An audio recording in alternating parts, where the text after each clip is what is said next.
My brother's son. Your brother's son. And do you have any other siblings? Yes, I do. I did have two sisters along with the brother. Okay.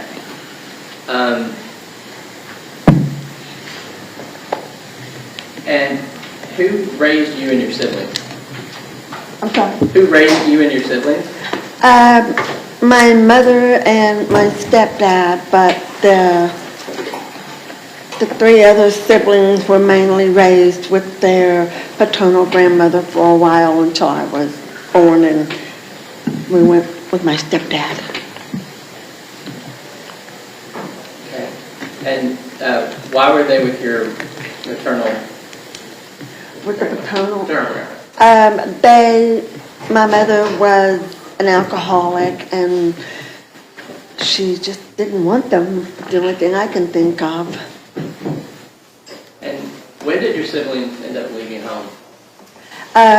My oldest sister left at 16, my brother left at 13, and my other sister left at 15. So, tell me about your brother, Terry Horner Sr.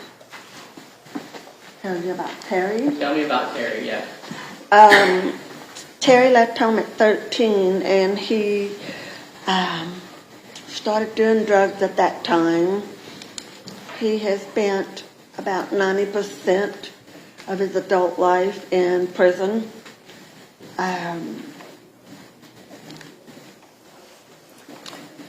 He molested me when I was younger.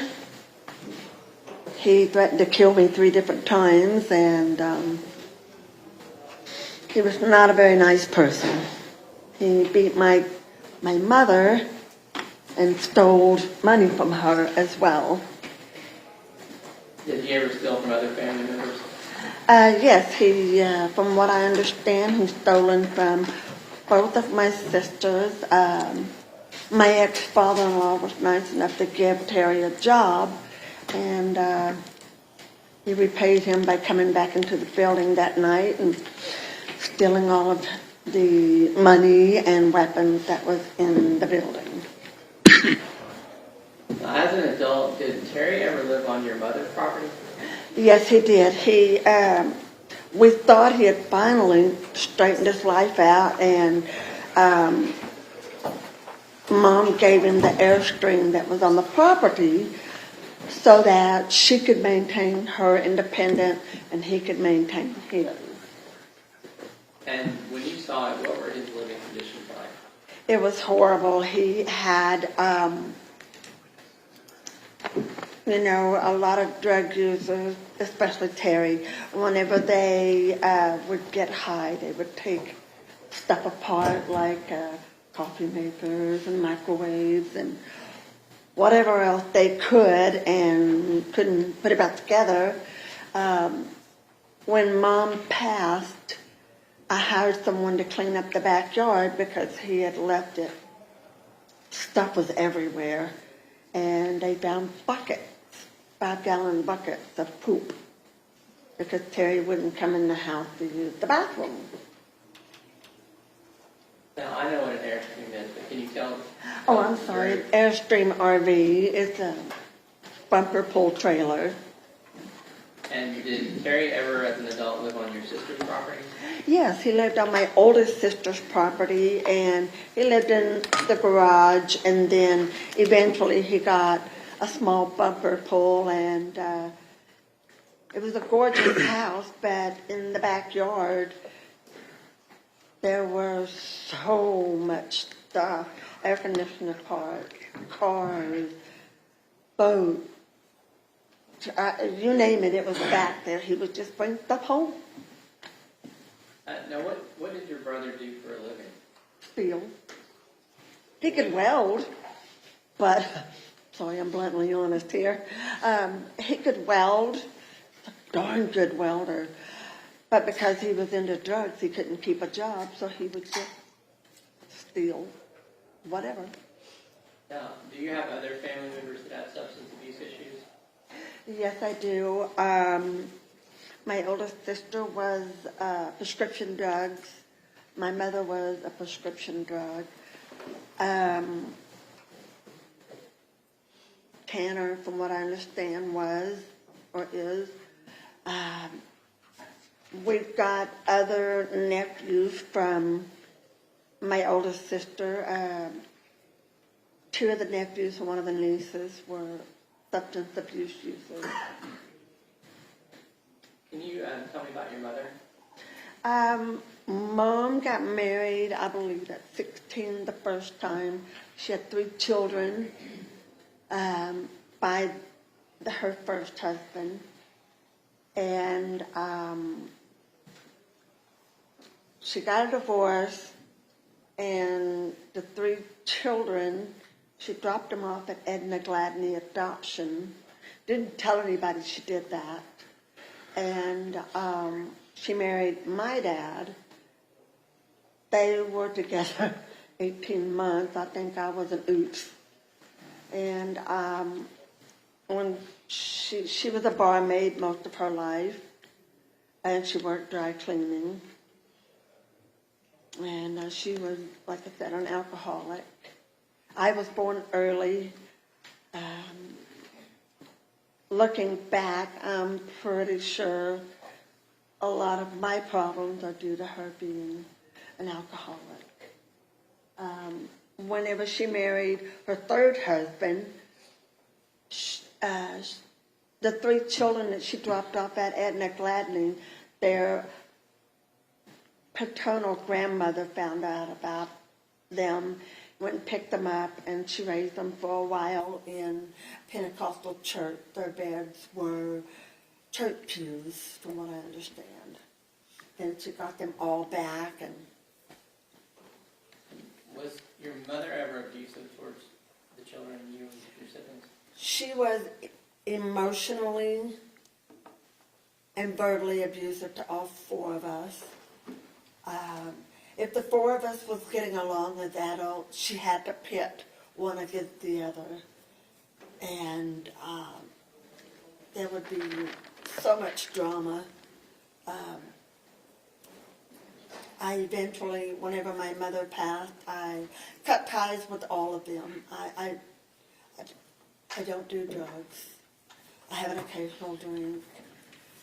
I can't stand drama. It will, yeah, mess me up. Did your mother suffer from mental illness? Yes, she did. She was bipolar. She had severe anxiety. She had depression, and doing the alcohol and mixing all of her prescription with all of that was not really a good thing. What about other members of the Horner family? Are you aware of any mental illness? I'm not entirely sure. My oldest sister, I do believe she had some because of the way that she would do the prescription drugs. She wouldn't take her heart medicine or her diabetes medicine. Well, she liked that Xanax. She would melt it in a spoon of water and take it that way. What about when Terry and Melissa Horner were together? Were you around then? I was around. I didn't see them much. I think I saw them together maybe 5 times. I saw Tanner probably 3 times in his life, if not 4. And what was Terry like around that time? Stoned all the time. Him and Melissa both were always stoned. So their house was horrible. There was trash everywhere. It seemed like wherever Terry went, he had to bring a bunch of junk. There was a bunch of trash. I don't know how people live in that. And do you know how they met? Terry met Melissa in a strip joint, from what I understand. And do you know where they were working at that time? Was Terry working there? I honestly we don't know. Okay.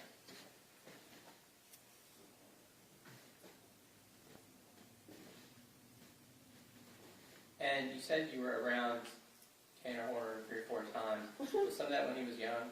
Yes. And who raised Tanner? His maternal grandmother did. Did you ever babysit Tanner? I did twice. Okay, and do you remember about what age that was? He was a baby the first time, and he was about 5, maybe 6 the second time. Can you describe what he was like at those ages? He cried a lot.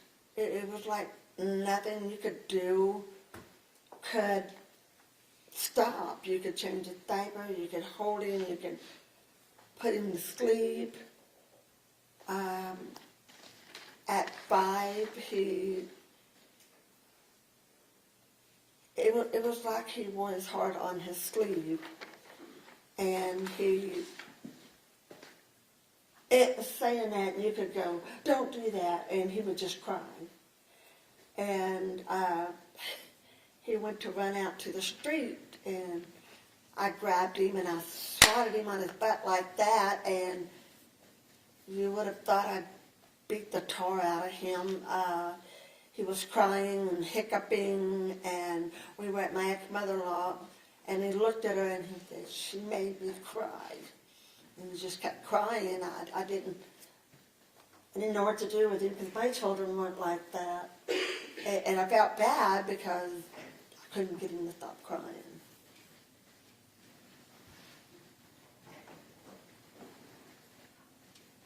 Did you get was he? So you're saying he cried a lot. You're saying that compared to other children. Yeah. What about talking? Did he talk a lot? No. Have you seen him as an adult? I seen him one time. My brother said, "Hey, Kim, this is Tanner," and I was like, I wouldn't recognize him if I saw him on the street. That's how often we saw each other. But I mean, that was the whole conversation. Did he stop by your house or your mother's house one time with us or something? Yes, he had a camper at my mother's house, and I thought it was another item that my brother drug up. And Mom wanted all of the stuff cleaned out of the backyard. She wanted that camper gone. My brother said that it was only going to be there for a week, and it'd been there for like, I don't know how long, 4 or 5 months. I don't know. I didn't know it was Tanner's.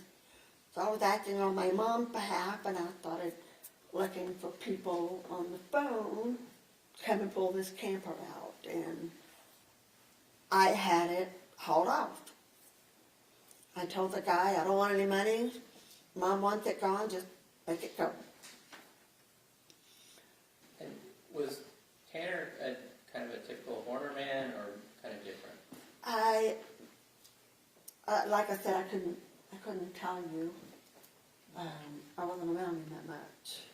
Now, I'm going to show you a couple pictures here, and I don't need you to use the names, but you can just tell me who these are, like in relation to you. This picture of my brother and my 2 sisters and myself. Can you identify by the exhibit number? Yes, sir. That's Defense Exhibit 66. We moved to have it admitted and published to the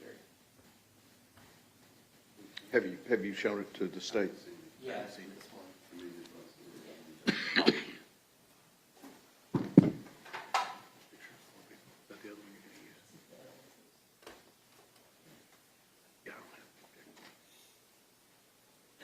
So you offer state Defense 66? Exhibit 66, Your Honor. Okay. Any objection? Judge, if he wants to admit 67 as well, no objection to that either. Yes, please. Let me You move to write that admit down. 67?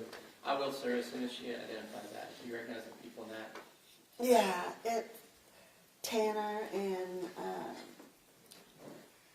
my brother with a woman who has another child by him, and the 4 of us.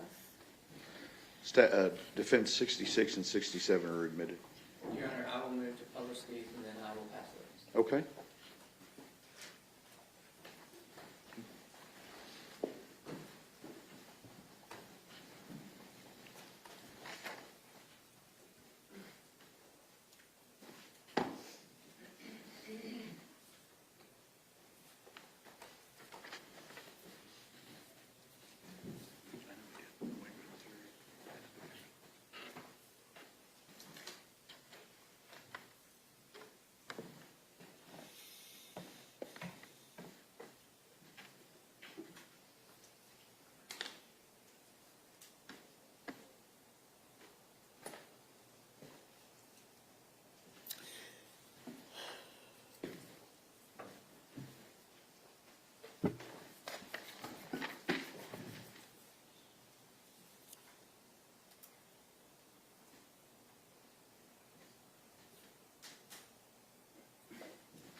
Cross-examination? Yes, come on. Yes, please. Just make sure you stand so that the jury can see her. Ma'am, my name is James Stanton. I don't think you and I have met before, have we? No, sir. Can you hear me? Are we good? Yes, sir. Okay. Do you have are you able to hear low tones but not high tones? Is that you? It's all over the place. Just long as I see your lips, I'm good. Okay. Well, I'm gonna make sure that we can talk, okay? Perfect. I don't have too many questions for you, ma'am. Okay, If you don't understand something or you don't hear something, you let me know. absolutely. Okay. Ma'am, I'm looking at this and you're talking a lot about Terry, your brother. Yes, sir. Okay. I And you don't said, tell many people he is. okay, I can see why. The second part of this, you said he went to a prison for a long time, In and out. in and out, and that was for drugs, right? It was for a number of things. It was for theft, drugs. I believe his first wife, he was out on parole probation, I get that mixed up, and he beat her up and he went back to prison. Okay. I didn't hear you say he had any sexual type offenses in there. Is it just drugs? He molested me, Right. yes. But other than what he But did he in did not go prison, to jail for that, no. He didn't go to jail for that? No. Okay. I'm just trying to get a clearer picture. Understandable. And the second thing is, you said that the extent of your knowledge on the defendant, John Horner, came from the 3 times you saw him in his life, is that right? Yes, sir. And once when he was a baby, Yes, sir. once when he was 5, Yes, sir. and then a tiny brief conversation when he was how grown. old? I don't know how old he was, I'll be honest. He was grown. And that's the extent of your knowledge Yes, sir. on the defendant. Yes, sir. Now, ma'am, let me just ask you while we're up here, and I'm not trying to be rude. Are you a felon? Am I what? Are you a felon in No, sir, I'm prison? not. And I think you said you don't do drugs. No, sir, I do not. You don't, okay. Now, I noticed the defense asked you a lot about your family history. Yes, sir. And in your family history, it sounds like you had a pretty rough upbringing, is that right? Yes, sir. And I'm not gonna ask you any details of that whatsoever, okay? I'm an open book. Well, we appreciate that, but I'm still not gonna ask you. Okay. But it sounds like you had a pretty rough upbringing, Yes, sir.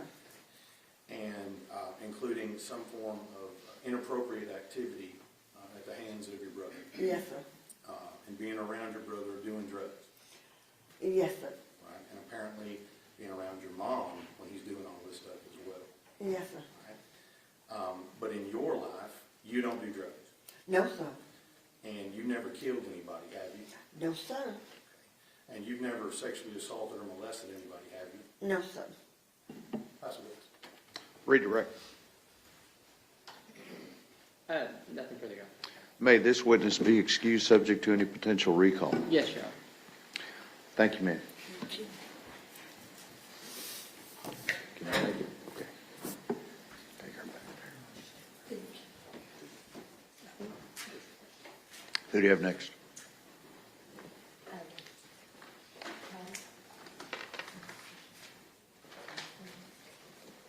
Miss Sullivan. And Judge, maybe approach. Yeah.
Good morning.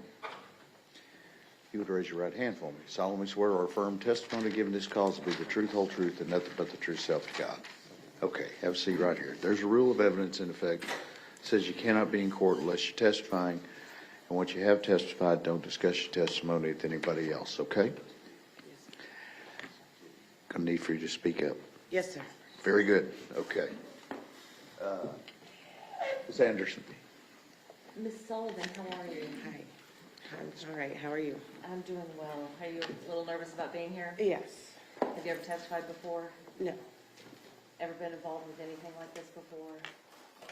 Not to this. We are not going to refer to you by your first and last name.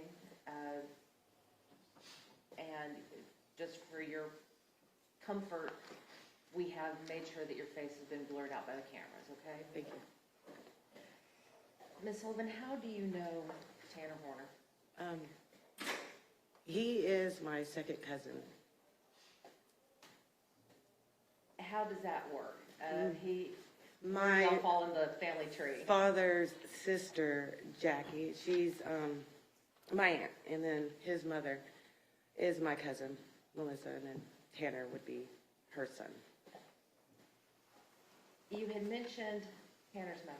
How do you know her? You said she was your She's my cousin? first cousin. Did you ever, did you know Tanner as a child? As a baby and a toddler, I babysat him. For how long did you babysit? It was a few months, different periods. Like, it was during the summer when I was around 10, and then the next summer when I was around 11. But then after that, I no longer babysat him. I understand that you babysat Tanner, but did Melissa ever babysit? Yes, she used to babysit us when we were younger for my dad, yeah. So it sounds like a circle. Mm-hmm, yes. How was she as a babysitter? She was...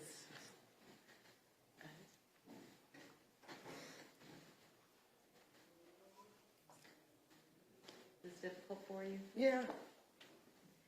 We can take breaks as needed, Ms. Sullivan. My cousin, she was awesome.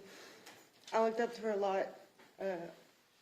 She was full of life then. She was a different person back then.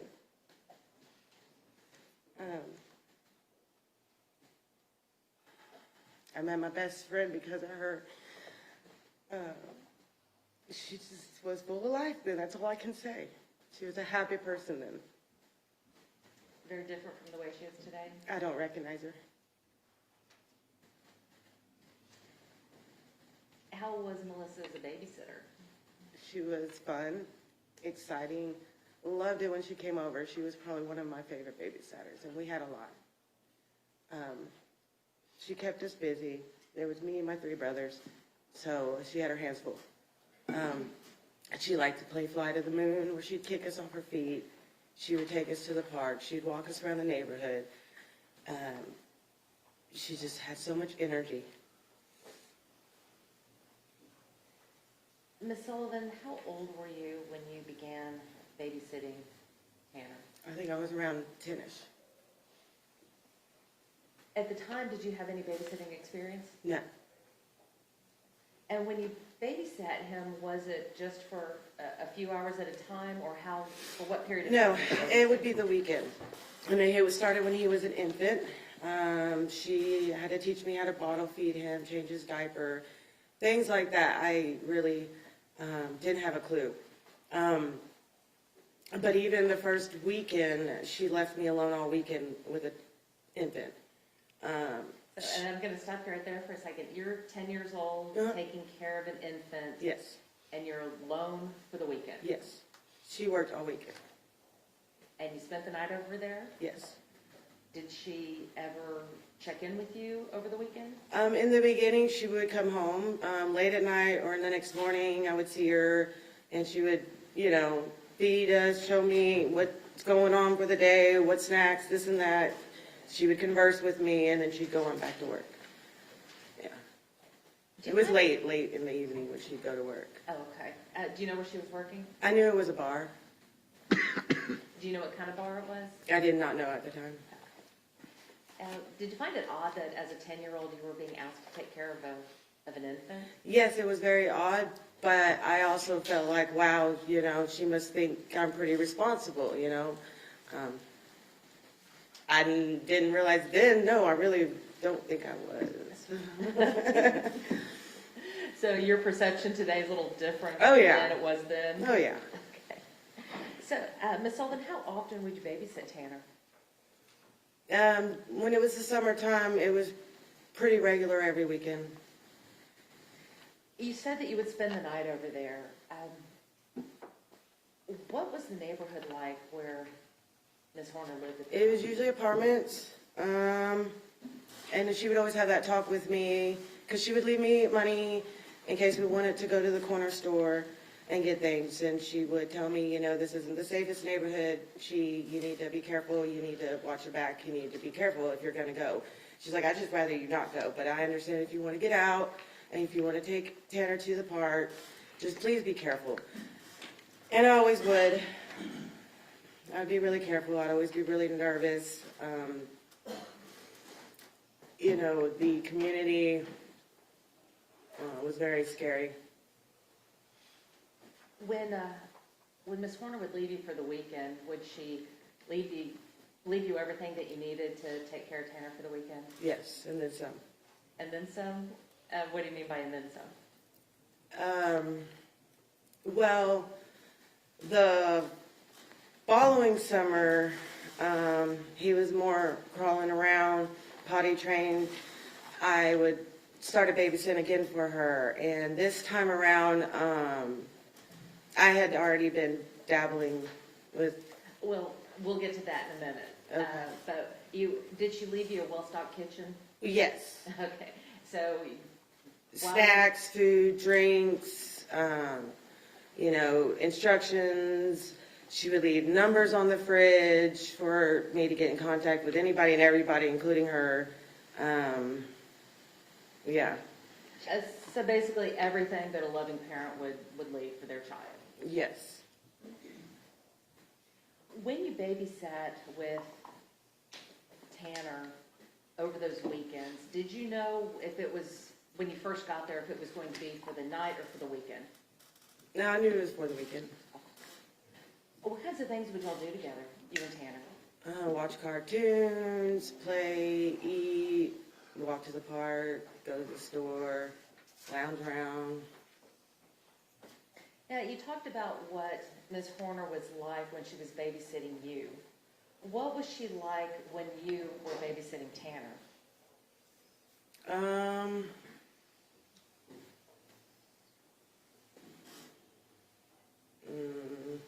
I'm not understanding. Well, we talked about, before you had said that Ms. Horner was full of life and would play games with you when she babysat you. And now you're babysitting her son. Was she still full of life at that time? Had she? Yes, but she seemed more stressed. Didn't have time. Always gone. Always seemed stressed. Yeah, but she seemed like she was always trying. Like she was always trying to get in a good face, and you know. So she was always trying. Yeah. At the time, could you tell if she had been, was drinking or doing drugs? Yeah, so I'm not sure really how it came about, but eventually, yes, I did realize, yeah. And how could you tell? Well, basically, the following summers when she wanted me to come back to start babysitting him again, and this time she was like, you know, do you want cash as payment again? And I was like, yeah. And she's like, or do you want weed? And I was like, oh, well, yeah. That would be great too. So I had just gotten into that kind of area of stuff and things, and so.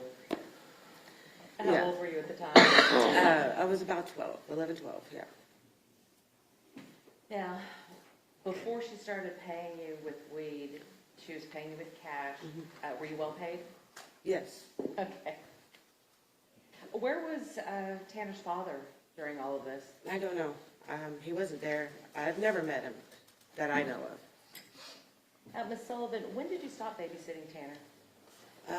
So my father, we moved in with my mom when I was 13 on the south side of Fort Worth. And then I kind of got lost in the city life and wrong crowds. And I stopped talking to them. I didn't want to babysit anymore, you know.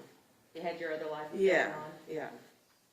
Now, Ms. Sullivan, we talked about Ms. Horner as a babysitter, and we talked about her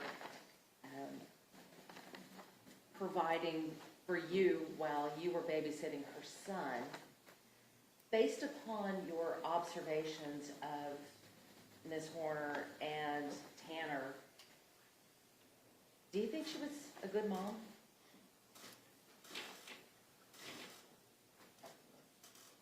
At the time, you mean? We'll start at the time. Yes, at the time, yes. And looking back now? She was struggling. She did her best. She tried. Yeah, Like the desire was there, but the ability not. yeah. Ms. Sullivan, I want to talk to you now about Tanner, about your cousin. You said that he was an infant when you started babysitting him. So he was still in diapers?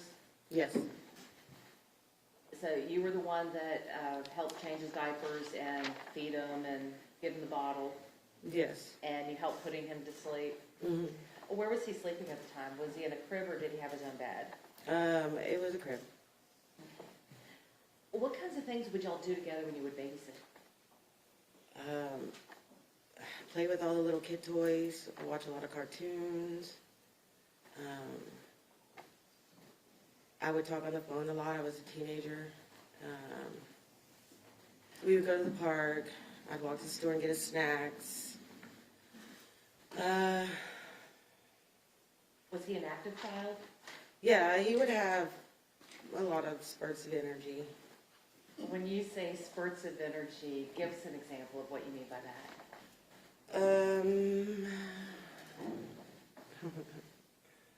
Like, it's hard to explain. So my brother has ADHD, and he would get extremely hyper and excited. It was kind of like that, but as a little infant, if that makes, like a toddler, if that makes sense. But he would run around fast, speeding through, you know, and it's just a kid to me, you know. A lot of energy. Mhm. All right. Did you have to keep a close eye on him? Yes. Would he ever get into things? Yes. What kinds of things would he get into? I remember a big part of it was the coins we had to keep up, put away from him. It was like a piggy bank. He would eat a lot of coins. He would what? Eat a lot of coins, change, and then he'd poop them out.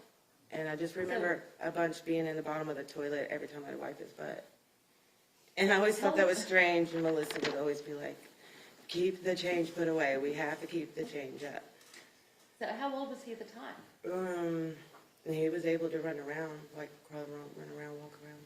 All right, so you had to keep the coins put away because Tanner would eat them, Yeah, almost like an obsession. and after he ate them, he would poop them out? Yes. Would he ever try to grab them after he had pooped them out? I do not recall that, but yeah, I don't recall. How often did this happen?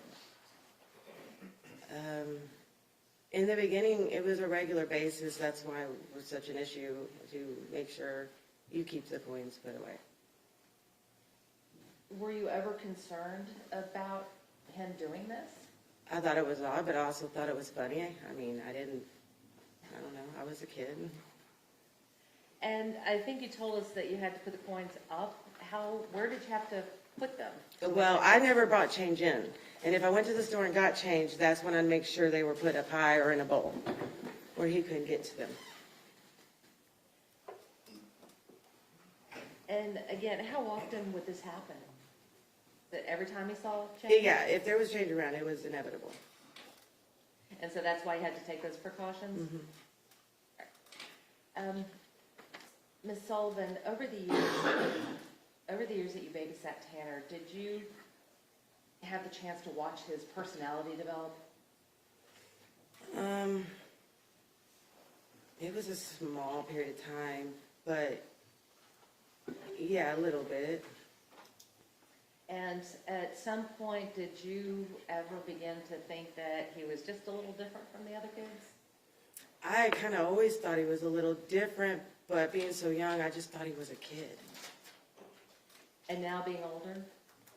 Now being older, I look back and I realize he was a little different. Why do you say he was a little different?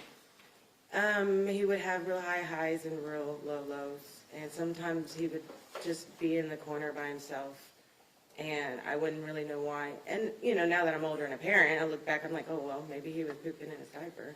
But at the time, everything, it was just such an extreme. He would be going and running and hyper, and then all of a sudden quiet. And I'd go in there and he's just sitting in the corner. What was he doing in the corner? Nothing. Was he facing the corner, or was he facing out into the room? Usually he was facing the corner. So he would put himself in timeout? Kind of, yeah. You had mentioned the word extreme. What did you mean when you said that he would have extreme highs and extreme lows? Sometimes he'd get so hyper, it'd almost be aggressive. Like, he just, or his fits would be a little aggressive, more than I would think that it was necessary. When you say aggressive, are you talking about aggressive towards you? Yeah, just in general in fit throwing, like, Did he ever try to hit you? There may have been an occasion, but it was usually with fit throwing. It wasn't like he was intentionally hitting me, you know. Were you afraid that he was going to hit you or kick you intentionally? It wasn't a concern of mine because he was so little. At any time when he had these fits, could you tell what the cause of them were? Usually just not getting his way, or particular snack or show. The real high energy just would come out of nowhere, you know.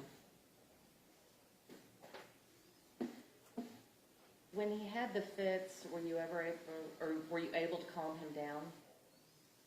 Yes, it would take a while. What would you do to calm him down? Sometimes I try to hold him. He didn't like that. I would try to direct his attention to something more fun, or just try to distract him. Were you ever at a point where you couldn't control him and had to call his mom?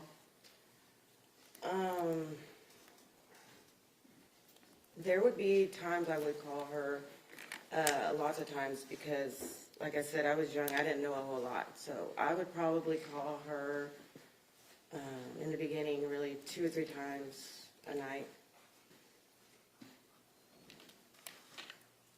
And by the time that you stopped babysitting for Tanner, did those calls become less frequent?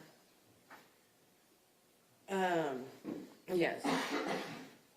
Yeah, near the end, I wasn't calling at all for any reason. And that was usually when I wouldn't see her the whole weekend. Like I said, in the beginning, she would come home late at night or the next morning checking on us. But then the following summer, as I was older and he was a little older, and we kind of got a little more routine, you know, it was easier. Oh, Ms. Sullivan, you previously talked about some of the things that you would do while you babysat Tanner. When you were there, did you play with him more often, or did he play by himself more often? I would say he played with himself more often. Could you tell, based upon your observations, if that was his choice? Usually, yes. What would he play when he was by himself? What was he doing? I don't recall. That's fine if you don't. When he was playing by himself, did he seem to enjoy being by himself? I don't know about enjoyed, but content. Did you ever try to distract him and get his attention to maybe come back and play with you? Yes. Were you able to do that?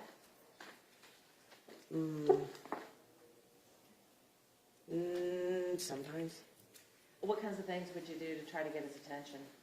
Bring out some of his toys, you know, light up things, noisemakers, turn on a certain show, things like that.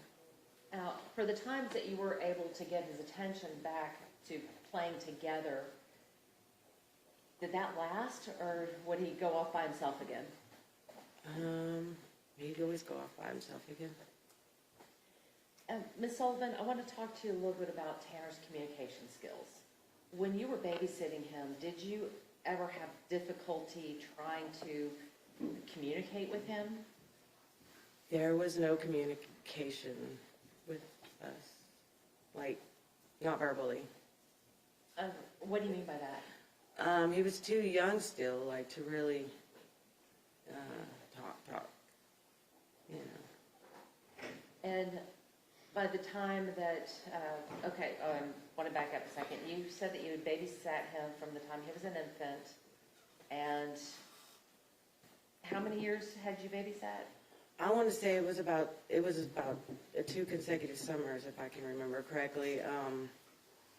Because the first summer he was an infant, and then the second summer he was crawling and, you know, kind of stumble walking.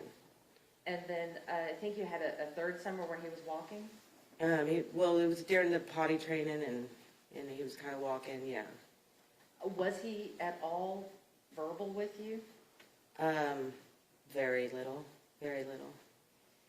Being a mother, comparing Tanner's communication skills at that age and your child's communication skills at their age, were they the same or was one delayed? I feel like his was delayed. Were there times that you had difficulty understanding him when you were trying to communicate with him? Yes, all the time. Now, Ms. Sullivan, looking back on your time spent babysitting Tanner, did you have fun? Yes. And did you enjoy babysitting him? Yes. And why? Because it gave me a little bit of freedom, you know, responsibility, cash in my pocket. Sometimes I'd get to see my cousin, you know. At that time how would you describe Tanner as, would you say that he was affectionate, not affectionate, sweet kid, not a sweet kid? How would you describe him? He was a pretty happy kid. Yeah, he was pretty good, go-lucky, happy, joyful kid, it seemed like, yeah. Your Honor, may we approach? Yes.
work.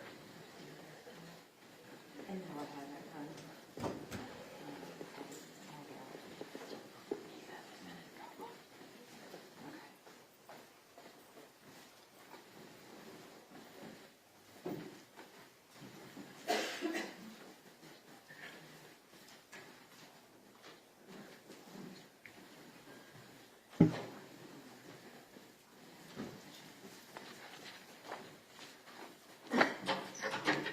All right, everyone may be seated. We are ready to proceed. Mr. Goldberg.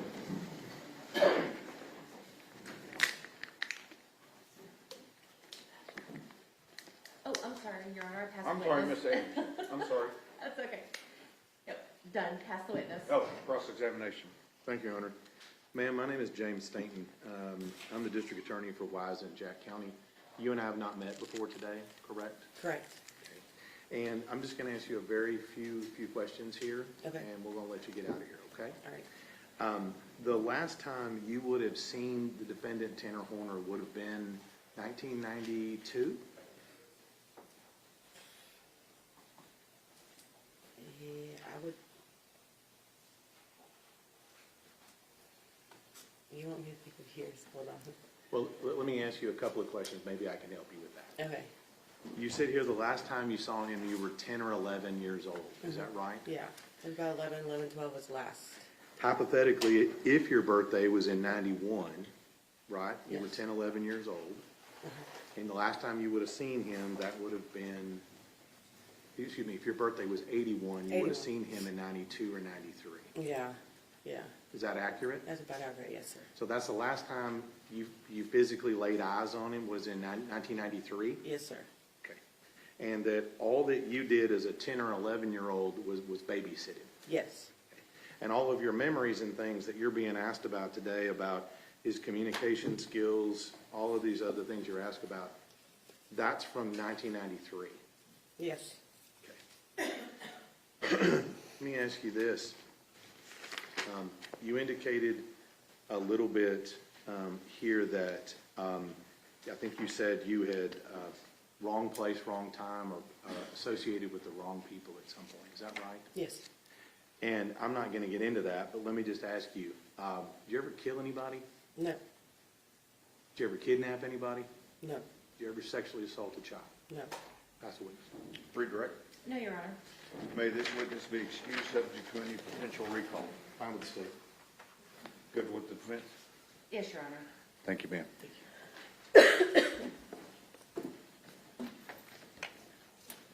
Who do you have next?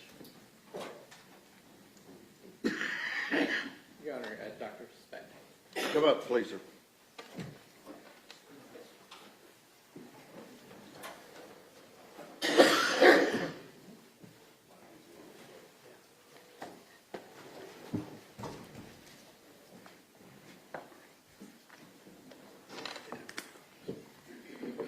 Good morning. Remind you, you're still under oath, okay? Have a seat. Ladies and gentlemen, this witness has been previously sworn to testify truthfully. Mr. Goldberg.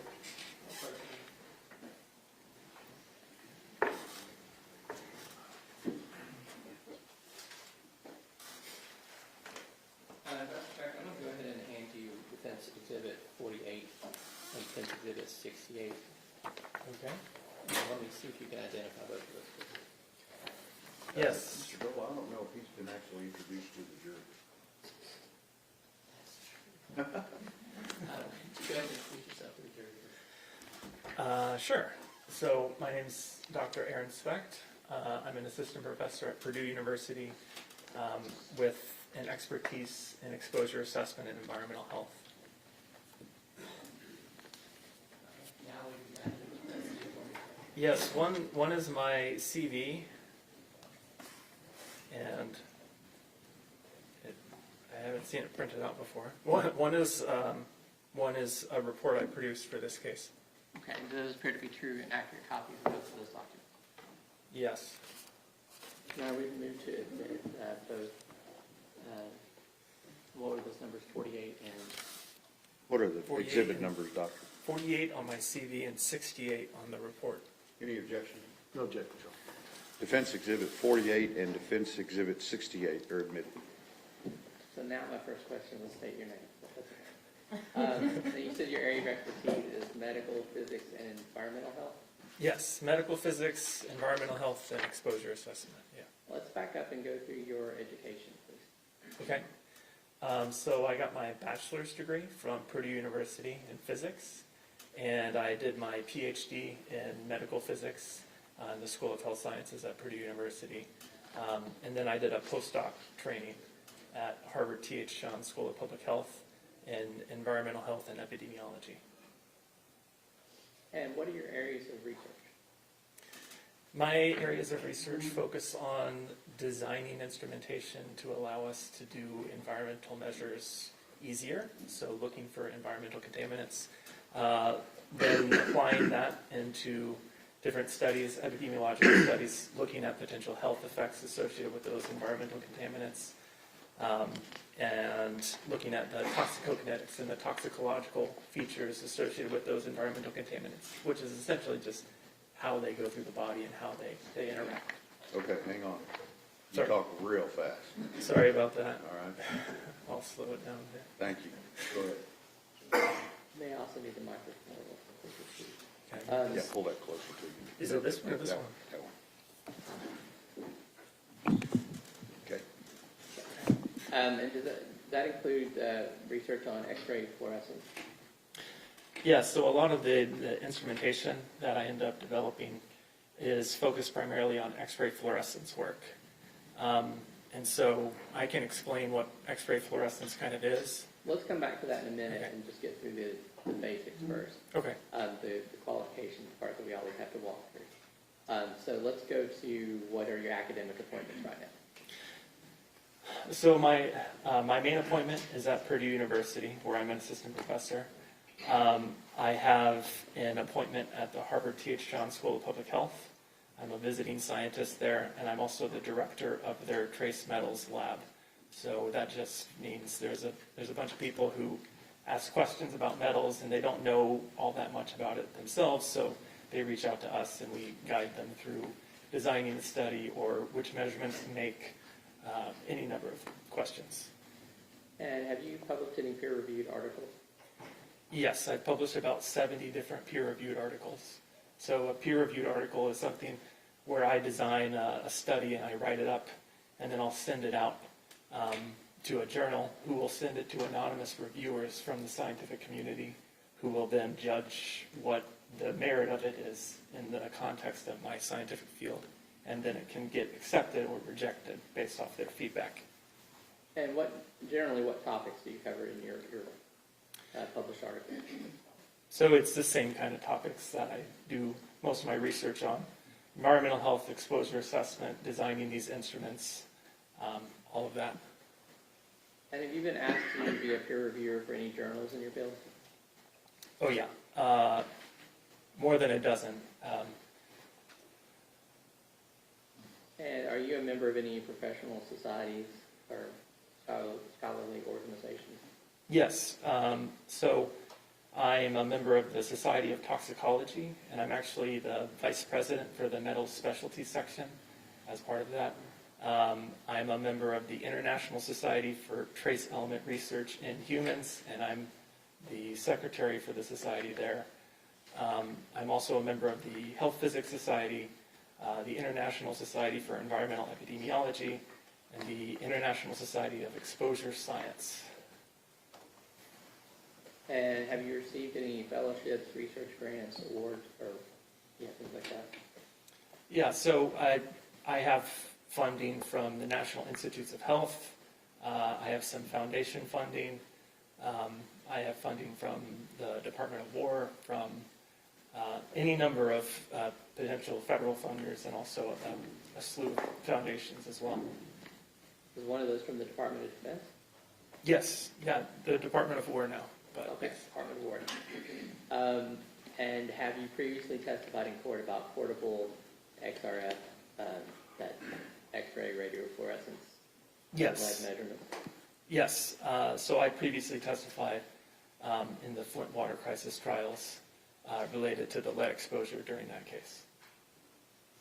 And besides you testifying, have other experts relied upon your findings when they were testifying in court? Yes, they have. Now, in that Flint water crisis case, how many people did you test for using the portable XRF for that case? I believe we ended up testing about 12,000 people that were in the community there.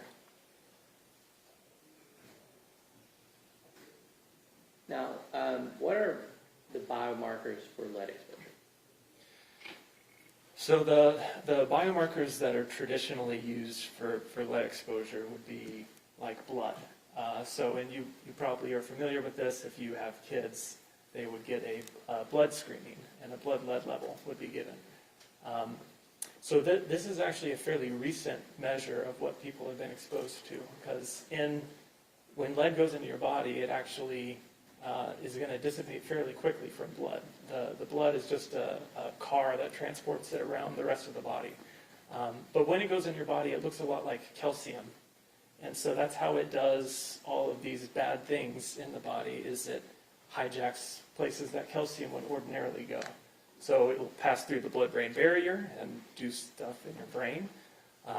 The blood transports it on the red blood cells, which is, normally where that would happen. And as a consequence as well, the lead will actually store primarily in bone, which is where calcium would normally store. So when it gets into the bone, 90% of the ingested lead actually will store in the bone. And then your bone's going to stay there. It's not here today and gone tomorrow. It turns over very, very, very slowly. So when we actually do a measurement, so with our device, we are able to measure bone lead levels instead of blood lead levels. And that bone lead level actually gives us a very cumulative measure of what someone's been exposed to their entire life. And that's important because, lead, it has this impact, and it's going to do something in the brain by passing the blood-brain barrier. But all of our toxicological studies and the general scientific consensus shows that those effects are irreversible. So even though we're going to monitor it with blood, and maybe that will dissipate over time, those effects are going to linger and they're going to stay there for the rest of your life. So when we are able to do a cumulative measure of what someone's been exposed to, that is a more effective measure of what the potential health outcomes are associated with that level of exposure. So how long would that exposure be detectable in the blood? In the blood, it normally dissipates fairly quickly within a couple weeks. So the half-life is about 30 days. So that means if you were exposed to something 30 days ago and we measured it today, half of it would still be present in the blood. The equivalent then for bone lead would be 30 years. So if you were exposed to something 30 years ago and we measured it today, half of it would still be present in your bone. So you mentioned, like, for the blood testing, one way to do it. How do you test for lead in blood? You can do it a couple different ways. They're really technical analytical chemistry techniques. So one is inductive coupled plasma mass spectrometry, which essentially you digest the blood and you send it through a plasma flame, and then it goes through this magnetic quadrupole system, and it looks for mass to charge ratios, and it identifies a given isotope of lead. The other one, which is much more commonly used because it's much cheaper, is anodic stripping voltammetry, which is, they have these little kits. They call them the lead care kits, and you can drop a piece of blood onto it and then stick it in, and it'll give you a result in about 5 minutes. And those are typically used by health departments when they do your kids' screening. That's what they'll use. So what about bone testing for lead? How's that done? Bone testing for lead is always done using X-ray fluorescence. The alternative is we do a bone biopsy. But with the X-ray fluorescence, we can do it non-invasively. So what we do is we have some kind of X-ray source, and we put that on the shin bone. And what it's going to do is it's going to send little X-rays into the bone, and each of those is going to interact on an atom-by-atom basis and make those atoms give off signals that are specific to whatever elements they are. And one of those elements happens to be lead, and we can go back and track it, so see how much lead is there, and then relate that to a concentration based off some normalizations we do for the particular physiology of a given person. So you talking about one of the elements, what are some of the other elements you might look for with that same technology? We can look at iron and zinc and some other toxic elements like mercury, arsenic, and cadmium. And when was that technology developed? So we originally started doing these bone lead tests back in the 1970s. And this technology has iterated over time, and we've gotten pretty good at it since the 1970s.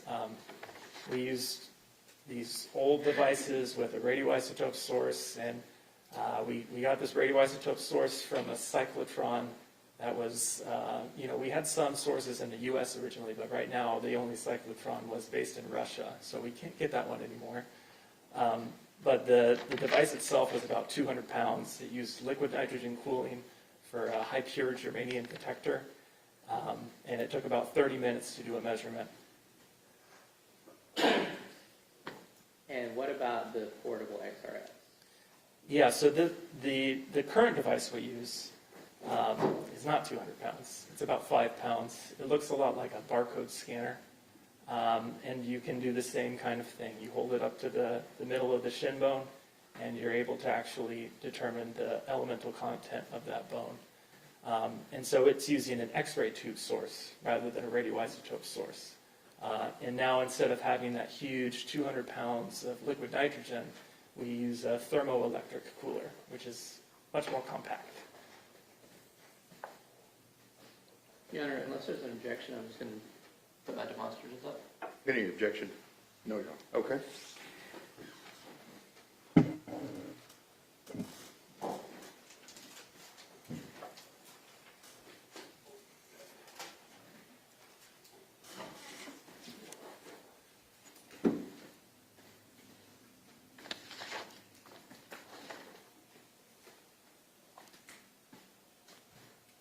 Okay. So you kind of described these pretty well already, but what are we looking at here? This is the previous iteration of the X-ray fluorescence devices. So you can see the big liquid nitrogen dewar there. That's where all the liquid nitrogen is stored. The detector on the front, and then that little black dot is actually covering up the radioisotope source on the front of that. And these took about, again, 30-minute measurements. We used these pretty extensively in the 90s and early 2000s with a whole bunch of different cohort studies of lead.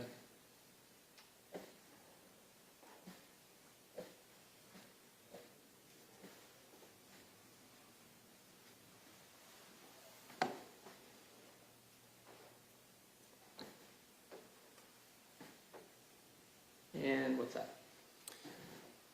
So this is the portable XRF, the one that I use now to do bone lead measurements, and we've used it for the past 15 years or so to do that. It takes about 3 minutes to do the measurement rather than 30 minutes. Again, it has the X-ray tube source, and it's battery operated, so I can take it with me and go into the field and do measurements that way. And do you know which model that is? That's a Thermo Fisher XL3T Gold D Plus model. Is this commercially available? This is a commercially available device that is traditionally used in industrial settings like mining, but we've adapted it with our research so that we can use it for these types of settings. We basically changed software slightly so that it's able to collect and stay stagnant in a particular mode that gives us the readings we want to see for our bone lead measurements. You said the software, so they're like 5 pounds. This is controlled by software. This isn't you just pushing buttons or anything. No, so the tablet you can see on the device actually has a firmware loaded up, so it has, like some kind of operating system, and you can go through and make adjustments to the system through that. So you're adjusting the settings. You're not building something from scratch. Correct. Okay. And how do you get the data off of that? So the data is stored locally on the device on a hard drive there, but you can also get it off the device using a USB cable and plugging it into a computer. So when you take your measurement, you're able to look and see what the data is on the device? You can see the data on the device, yes, that is correct. And are there any studies or anything to show that the portable XRF model that you use is accurate, is as accurate as previous generations of XRF? Oh, yes. So we've done dozens of different studies looking at, human in vivo studies where we actually looked at this portable XRF versus the one on the previous slide with the huge liquid nitrogen tank. We've done studies of cadavers where we were able to actually do the measurement and then section off a piece of bone that we would then analyze using a chemistry lab. We've done this in wildlife studies and any number of different settings where we've actually validated that this device is measuring what we think it should be measuring. Okay. Let's dumb that one down for just a little bit. So if you're wanting to know if the new thing you're trying to measure with, so you get a new plastic ruler, and you want to know if it measures the same as your old wooden ruler. Yeah, You're comparing what measurements you get with the wooden ruler to what you get with the plastic ruler, right? correct. So Yep. you use the old generation and said, what readings did it get? And then use the new generation and see what readings it gets. And if they're the same, that's kind of what we're talking about. Yep, that is effectively the exact thing we're doing with this. So like somewhere in the world, there's a rod that tells you what a meter actually length is. And every other meter stick in the world is supposed to match that. Yes. Okay. So, but you went further than that and you actually took cadavers, measured them with this, cut a piece of bone out of it, for just in layman's terms, Yep. dissolved that and saw how much lead was in it and see if that matched. Yes. Okay. Yeah. So that's how you determine that this particular model works. Yes. Have there been studies completed in the United States and internationally to verify how this works? That it does work? Yeah, so I've done many studies in the U.S. At various universities, Duke University, Harvard University, Boston University, Medical University of South Carolina. I have a study actually at University of Texas, Arlington. And yeah, I have dozens of studies there. On the international stage, I've done measurements in 14 different countries, including Iraq and India and China. I've taken this with me all over the world. Now, I put some images up of kind of different places, and this kind of just demonstrating how you actually would use it. And we're talking about the tibia bone. Is that the bone we're talking about, the front of the leg? Yes, yeah, that would be the shin bone, yeah. So with the portable one, I guess in that middle photo, you see with the portable one, you hold it for 3 minutes, and then the one in the background, you would actually have to be... You'd be like strapped to the chair 30 for minutes. 30 minutes. Okay. And it was very difficult in that study because we were trying to measure kids, and we watched one movie probably 300 times. Try to get them to hold still. Yeah. Okay. So does the FDA approve using the model portable XRF on humans? Yes. And how is that done? So it has a 510K clearance, which is essentially saying it's substantially equivalent to something of equal risk. And is this use of the portable XRF for bone lead measurement recognized by the Center for Disease Control? Yes. So the CDC, the Environmental Protection Agency, the NIH, they all recognize this technology. And actually, I was a subject matter expert and a reviewer for the Integrated Science Assessment of Lead, which is this huge EPA 2,000-page document that goes through all of the potential impacts of lead in the body, but also, importantly, the exposure assessment. And my role was to look at the toxicology and also measurements of bone. Now, are you aware of other institutions that are using this same model, XRF, to do bone lead measurement in humans?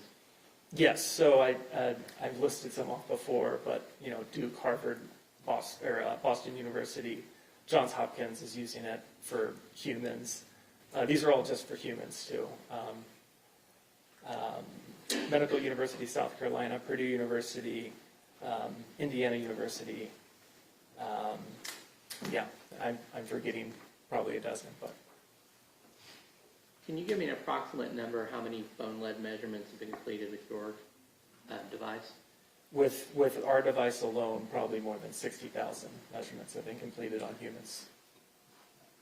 And did you examine Tanner Horner? I did.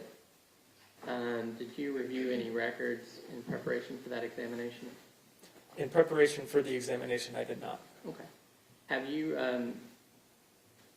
reviewed any records that would reveal potential sources of lead exposure for Tanner? I believe I saw something that he had some lead paint exposure potentially. And then I heard the testimony this morning about him eating coins. That's problematic for lead exposure.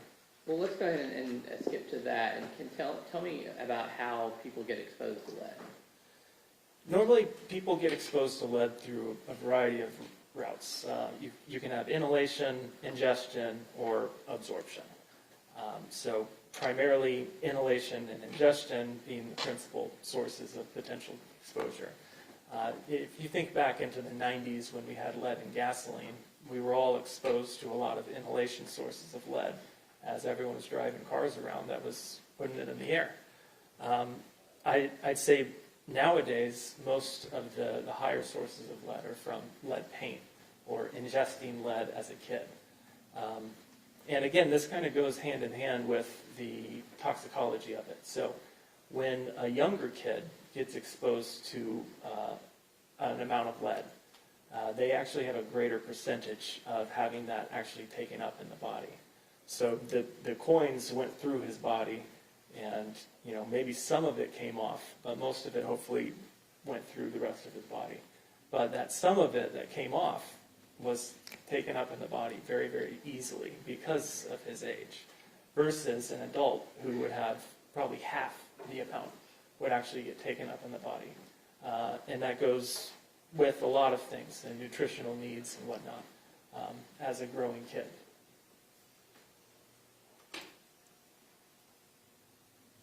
And remember when you conducted your exam on Tanner? I don't remember the exact date. I think it was late last year. Okay. And was that in the Tarrant County Jail? The one right over here, right? Yeah. I think that was one and the same. I walked by it this morning. I was like, oh, okay. I remember where I am. Okay. So I assume it was easier to use the portable Yes. XRF Yep. than anything else. All right. So just walk us through what you did to use that with Tanner. Okay, so the procedure is fairly straightforward. So with the device, we power it on. We have Tanner lift up his pant leg, revealing his shin. And what we do is you set up the software, make sure it's going to operate in the right mode, and you'll align that parallel to his shin bone. So the X-ray tube comes out at a slight angle, so being parallel allows us to go up the bone rather than across and potentially miss. Then when we have it placed correctly, we energize the device, and we essentially just stare at each other for 3 minutes while the device collects its data. Then we turn it off, and the data is collected and stored on the device. And is that the correct protocol for doing that collection? Yes, that's the same methodology we've used in every measurement for the past 15 years. And what were the results of your test? The test showed that he had been exposed to lead, and it had accumulated in his bone to a degree of an exact measure of 12.1 micrograms of lead per gram bone mineral content. So that unit is the way we've done bone lead measurements since the 1970s, essentially. And can you kind of put that into context for us? What does that mean? Yes, so bone lead, again, since it's giving us a cumulative measure of what someone's been exposed to, the important thing is to actually have age-matched control data. So we can look at someone else who's the same age and say, okay, well, this is what they would have had in their bone, because it accumulates and it doesn't go away. So we have a population study we typically use for this, which was based in Toronto. And in that study, the same age group as Mr. Horner would have had about 0.5 micrograms of lead per gram bone mineral. And to put that further into perspective, so his level was 24 times higher than that comparison group, first of all. Secondly, you can do a total body bone, or a total body lead measurement. So because we have this in units of bone mineral content, and everyone has a certain amount of bone mineral content over their body, we can actually determine how much total lead he had in his body. And so that comparison, he came back with about 33,000 micrograms of lead. Quite high, compared to his peers at closer to, I believe, 1,500 micrograms of lead. Okay, and are you aware of how many micrograms of lead it would take to potentially have an effect on someone? So the CDC sets this level of blood lead, that is the level of concern, and it's at 3.5 micrograms per deciliter. We actually show that there is harm at lower levels, and the CDC, the Environmental Protection Agency, the World Health Organization, every scientific organization of merit has said that no level of lead is good for you. But if we do the same total body estimate with that 3.5 micrograms per deciliter, you get to about 250 micrograms of lead as the dose that can cause harm. And so 250 micrograms, very different than 33,650 micrograms. And I know you said this, but just to clarify, when we're talking about the group that we're comparing it to, it would make a difference in age because you were talking about lead being more prevalent in society, and if you lived in the 70s, you'd have more exposure. So is that why you have to break it to age groups? Yeah, that's essentially it. So if you're older, maybe you had the exposure from the 90s when you were inhaling the leaded gasoline that was being combusted. And so we'd have to account for that. So that's why we do that age comparison, because this is going to be reflective of what you were exposed to in your life. So you have to do an age-matched control. And so over time, has that data kind of been updated? You said you were using the Toronto study. Is there a reason why you use that one? The Toronto study is the most recent study with age-matched control data that we have. There's previous studies from the 90s, but that would be irrelevant because back in the 90s, we had so many other sources of lead exposure in our bodies that it wasn't going to, be as significant as a difference.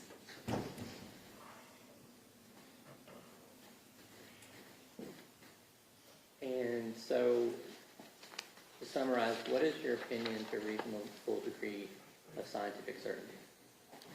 So my opinion is that Mr. Horner experienced a significant amount of lead exposure that would have impacted his health, and particularly his neurological health. I'll pass the witness, John. Cross-examination. Thank you, Your Honor. A couple of questions about, Dr. Specht, about this particular device that you're using. It's called a XL3T Gold, is that correct? Yes, that's And correct. it's made by Thermo Fisher, Yes. okay? And this particular device, and you said that you had some FDA, what was the number you used on the FDA? 510K. And what do you have from Thermo Fisher giving you authority or direction in using this on humans? So Thermo Fisher doesn't market the device for these types of tests. We actually do the modifications to the device to allow it to be able to be used on humans. So Thermo Fisher doesn't actually have the approvals needed to go through that process. So the manufacturer of this device does not approve this device for use on humans, is that correct? They only have it for the billions of dollars they make for mining and whatnot. I'm going to ask you again. They don't approve it for use on humans? They do not sell it for that purpose, no.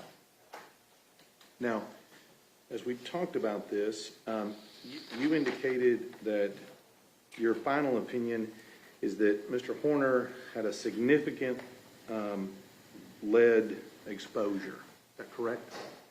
Yes, that's correct. And you talked about the coins being an issue, right? Yes. And as part of your review for this case, can you point to anything in his medical records where he had some form of lead toxicity? I'm not a doctor, and I did not review his medical records. Right, but you've made some opinions here about people getting significant exposures and the results of those exposures, have you not? Yes. Okay. And with regard to that, if somebody has lead toxicity at some point, that's something that's going to be needed to be treated by a doctor, right? Not necessarily. So we have a couple treatments for high lead exposure. And primarily the one treatment we use often is called chelation treatment. And so this is really the only intervention we have when it comes to high levels of exposure. And so chelation essentially would go into the blood and it would pull out any amount of metals, just general metals though, it's not just lead. So they only use it in cases where there's really high exposures. But again, that focuses primarily on the blood. And you don't have anything that you can point to in Mr. Horner's history wherein he received any type of chelation treatment? No, I cannot. And you would have said that at some point he received I'm going to make a presumption here, you help me with this, a pretty high dose of lead at some point in his childhood, is that right? Yes, he would have had to have had some exposure to lead during his childhood to accrue this amount of cumulative lead dose. Now, you said some exposure. Now, I'm looking at your numbers here, and at 24 times higher, that doesn't seem to me to be just some exposure. That seems to be a pretty massive exposure. Yes, that would be a pretty massive exposure. Okay. And I know you're not a medical doctor, but a massive exposure like that, is that potentially lethal? If it was all at once, it could be, but the lethality associated with blood lead levels varies quite a lot by individual. So I've reviewed some cases before where individuals have had blood lead levels of greater than 100 micrograms per deciliter, and they still haven't passed away yet. Okay. So these numbers that we're talking about here, you said that his level is 12.1 micrograms, and what it should be is 0.5 micrograms. Is that right? Yes, that's correct. And that's where you get that 24 times or 2,400% number. Yes. Right. So one of my questions to you is at that level, how is it that Mr. Horner is still walking around and not having some effect from that? How is that possible? Well, I'm not claiming that he doesn't have any effect from it. He does have an effect from it. But at that level, at that massive a level that we're talking about, how is he still alive? So there's levels, there's scales to the amount of exposure needed. The dose is what's really dependent, and when the dose happened over time. Again, the lead is going to come into the body and it's going to have some irreversible impacts, but the lethality of it is really dependent on how fast that happens. Okay. And you said something about you tested a bunch of people in Flint that had a water crisis. Mm-hmm. Yes. Is that right? Yes. Were they as high as Mr. Horner at 12.1, or were they lower as an average?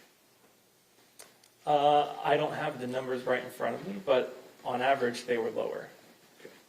So the people in Flint who drank from all that contaminated water for, I would assume 30, 40, 50 years, is that right? Potentially? No, the Flint water crisis was they did have lead pipes, but they swapped the water source, and that led to a huge amount of leaching of lead into their water system. Right, and these people were exposed to it for a fairly long period of time, were they not? Not that long, not 30 years or 10 years or even 5 years in some cases. But their levels were lower than Mr. Horner's. Yes. Now, what I'm trying to figure out here a little bit is you said something about, and I'm not a scientist, I'm gonna have you help me here, Yeah. is that he had a total lead amount of 33,650 micrograms in his body. Yes. Okay, I want to talk about that number. Okay. You're telling me that there is that many micrograms physically located in his body?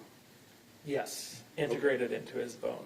Okay, so let me just put this on a scale and ask you, 33,650 micrograms. I'm not a scientist. Is that a, I mean, I'm just looking at something here. Is that a cupful? No. Okay. And in fact, do you know the conversion to grams? How many grams that would be in his system? 0.03.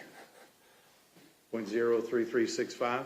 It'd be 33,000 times 1 e to the minus 6. So, I'm gonna trust you on that. I don't know if I trust myself on that, but All right. So I guess my question is 0.03 grams. So if we were to extract it all out of his body, 0.03 grams, I mean, is it as much as this right here? Is that 0.03? How much is 0.03 grams?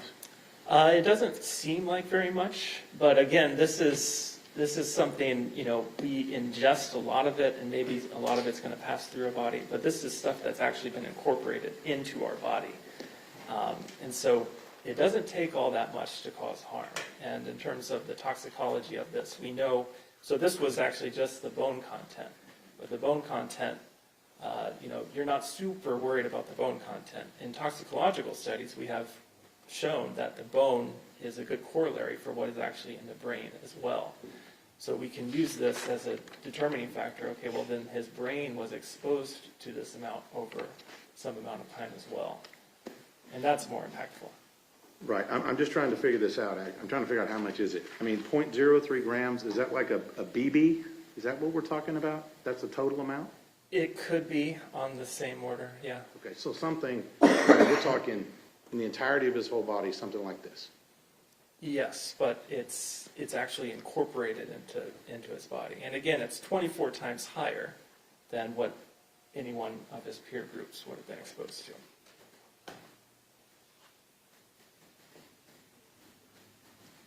That's what, Mr. Ron. Read, correct? Briefly.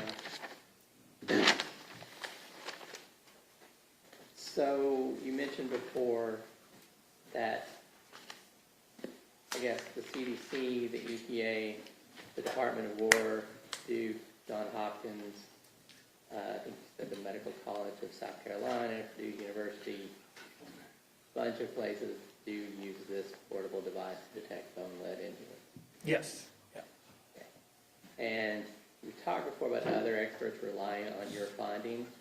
I assume those experts are relying on those findings because lead did have an effect on the person. Yes, exactly. And we're talking about a BB, I guess that's the size of a pill too, and those can have effects on people. Yeah, exactly. Read, Mr. State. Yes. One last question here. You talked about the normal test that a doctor would do would be a blood test. And you said that goes out of their system in how long? So the half-life is about 30 days, yeah. And they do the blood test, again, primarily because the only treatment available is acting in the blood. Right. And so it wouldn't surprise you if Tanner Horner's medical records indicated he tested essentially negative for blood when he got tested, would you? No, it wouldn't surprise me necessarily, depending on when that test occurred versus when he was actually exposed. But at this level that what you're talking about here, this extreme level, this massive amount of lead, according to you, in his system, how is it possible that with this much lead, according to you, in his system, that he still tests zero? Well, I mean, it could easily have been, tested at very different time points in his life. So if you test blood lead level very recently and he was exposed when he was 2 or 3, then the blood test could come back effectively 0. And again, this is effectively 0 because even those blood tests aren't 100% accurate. That's witness, Your Nothing further. I'm sorry? Nothing further. May this witness be finally excused? Yes, sir. Honor. Good to the state, Your Honor. Thank you, sir. Thank you. Okay. Should Hand me I those take these? exhibits.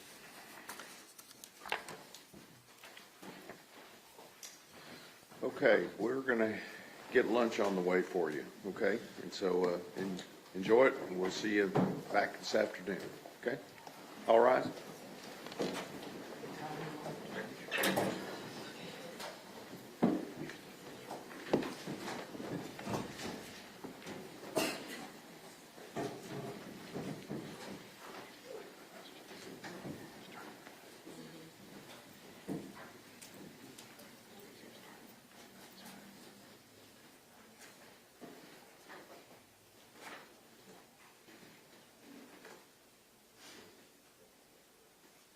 One o'clock, everybody.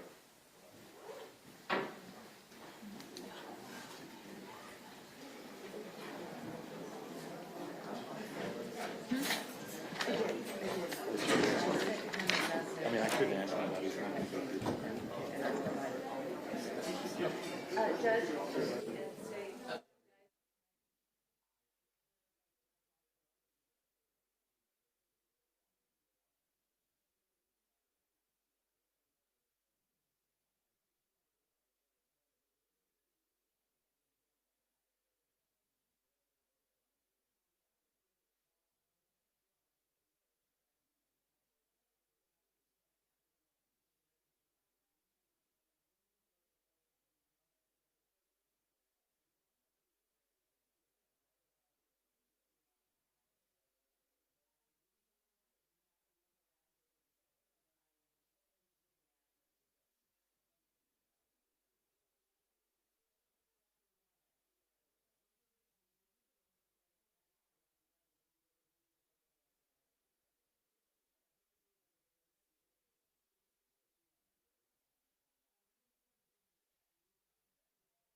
and used to live in Texas.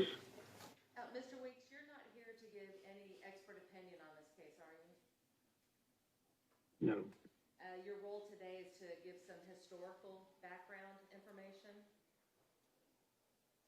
Yes. Now, Mr. Weeks, you said that you were living in Texas at one point. When were you living in Texas?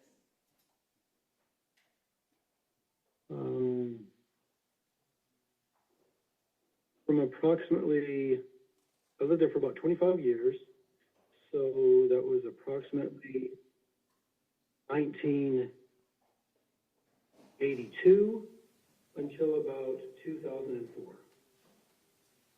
When you were living in Texas, well, let me back up. You had said that you were a licensed therapist. What does that mean? In Texas, my license is a licensed professional counselor. I'm licensed in Texas now. In Ohio, a licensed professional clinical counselor is somebody who is licensed by the state to provide therapeutic services to people. When you were living in Texas, did you have the opportunity to work at a place called First Choice? Yes. Please tell the jury what First Choice is. First Choice was located, I don't think they're there anymore, on East Hemphill Street in Fort Worth, Texas, near downtown. There, we provided services to families affected primarily by drug and alcohol abuse. Commonly, dual diagnosis was present, meaning there was both drug use of some sort as well as a mental health disorder such as maybe depression. Our program specifically was residential, and families were there, so it was common for the women, I can't remember there ever being any men that were the primary clients there, would be there with their children. How did you get involved with First Choice? After a therapist is licensed, or in this case I wasn't yet licensed, they have internships in which they work, and they can add to their classroom knowledge with clinical real-world experience working in a facility like this. When were you with First Choice? The early part of 1999, approximately February to August of 1999. And Mr. Weeks, I want to ask you a little bit about the intake process at First Choice. Do you recall what kind of information was obtained from the clients when they entered First Choice? I don't have any knowledge of that directly from working there. The work I did was as a therapist, usually working just with the children, well, I guess also with the parents as well. I didn't do intakes. That's typically done by somebody else. What type of information would be normally taken during the intake process that you would rely upon in order to provide your treatment and develop a treatment plan? There's a history taken when an intake is completed. We're going to ask for any drug history, difficulty with law, if there's any law involvement, if a person has any previous diagnoses, if they have any other non-mental health issues, such as they have a medical diagnosis. There'll be information taken about their education, their finances. It's really meant to be quite comprehensive. So the intake is meant to gather a lot of that information to bring the clinician up to speed regarding the individual. Why is that important? The background information is critical, and that can help to inform the treatment that's needed. For example, I'm at First Choice because we primarily worked with individuals that are struggling with addiction issues. If somebody doesn't have any addiction issues, then they might not be an appropriate referral for our facility. Ms. Weeks, as a licensed counselor, how do you create a treatment plan for a client? We identify the primary diagnoses, then work with the client to identify what are the areas in which they want to address. So if they're particularly interested in addressing some issues, then we'll center the treatment plan there. But we may also, at a treatment facility like this, expand out to other areas to help with employment, for example, if they need assistance with finances. Social workers or case managers will work on that, whereas the clinician will primarily work on the mental health issues. Now, you talked about dual diagnoses. How common is it for one of the clients at First Choice to have a dual diagnosis? So I don't remember. I worked there, I guess, 26 years or so ago, but it would be shocking if individuals there, our clients at that time, didn't have also a mental health issue in their background. It's ubiquitous. What about trauma? Almost always. There's trauma with individuals that have addiction issues, but I don't have a specific recollection of clients I worked with there. I don't have those records anymore.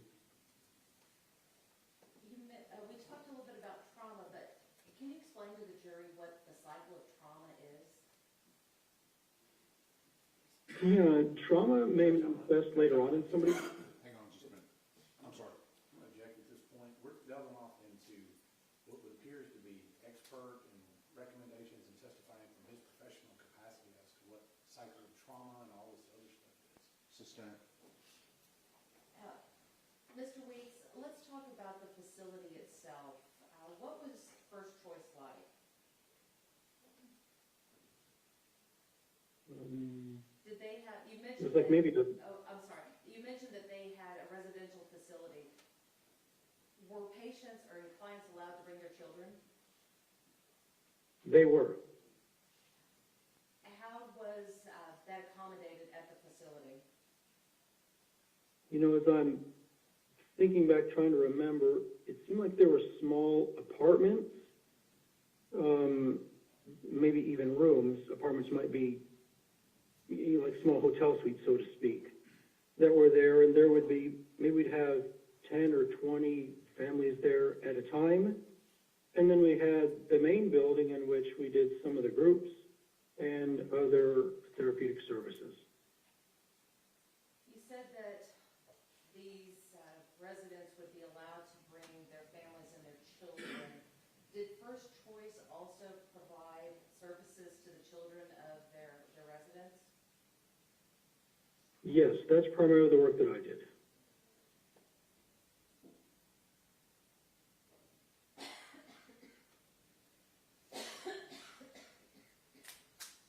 Why would First Choice provide services to the children?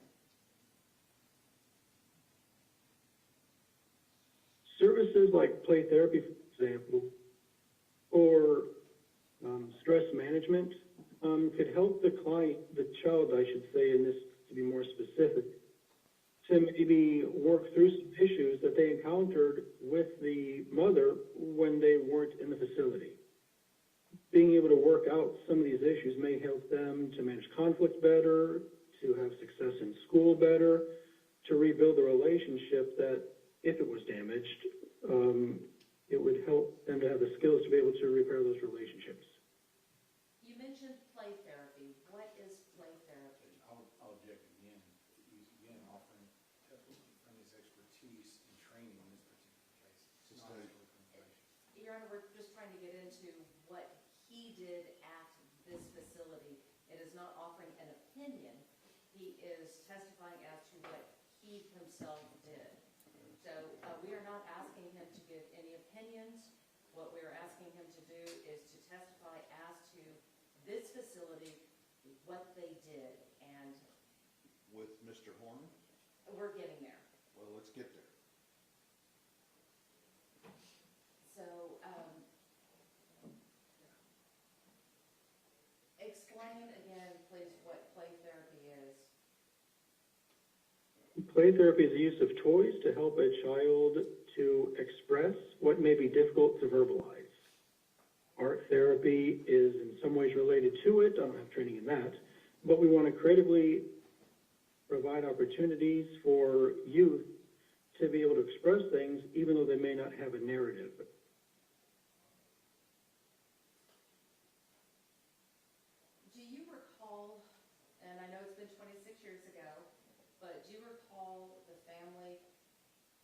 consisting of Mr. Horner and his mother? Yes. How do you recall them? That's been 26 years. Was there something special about them that made you remember? No, I recalled the name just vaguely when you first approached me. I think it was you, I'm not, but when I was first approached to provide support here. But then when a picture showed to me, I clearly remembered, yes, that's Melissa and that's Tanner. Well, I didn't recognize Tanner at all. I knew him, maybe he was 6, 8, I'm not sure his age at that time, but I remembered the mother. Now, what were your initial impressions of them as a family?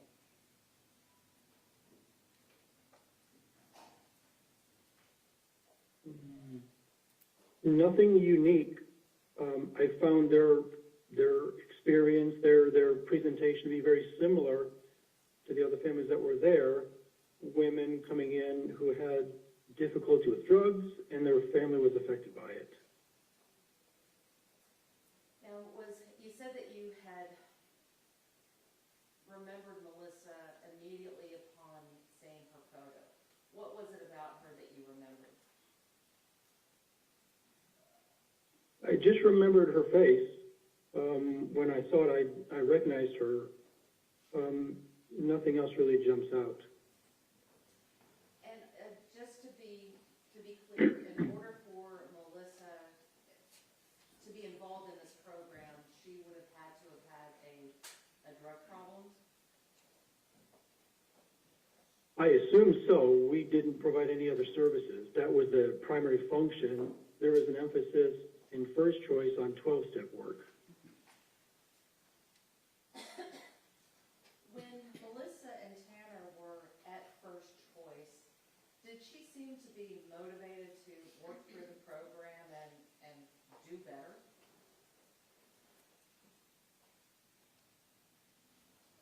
And I can't really recall anything specifically about her motivation level. My primary work was in play therapy with him.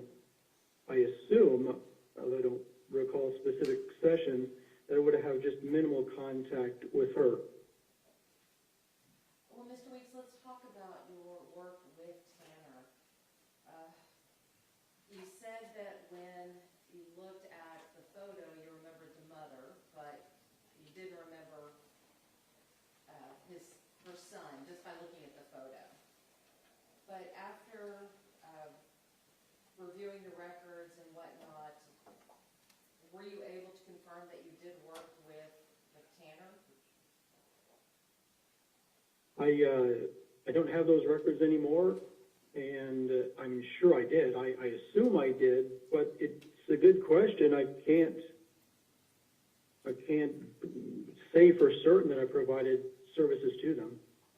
Well, you had said earlier that you had provided services to Melissa and her son.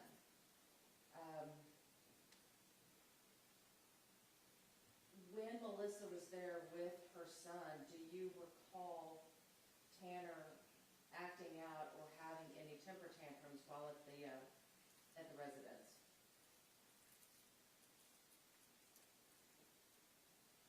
I don't recall that specifically. It's very common, and I do assume that I did work with them, although I just want to be really upfront. I can't for sure say that I had services with them. I could have just seen them in the facility, but it's not likely. I probably did work with them.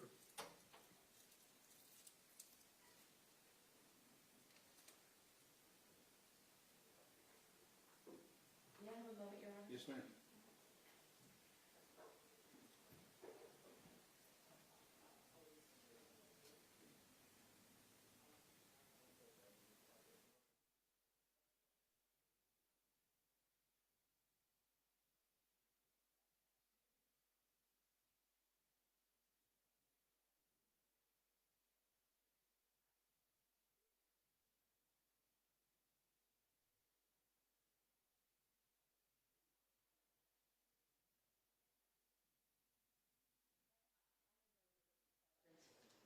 You passed the witness. Yes, Your Honor. Mr. Stanton? I'm going to make sure this works. Mr. Weeks, can you hear me here? Yes.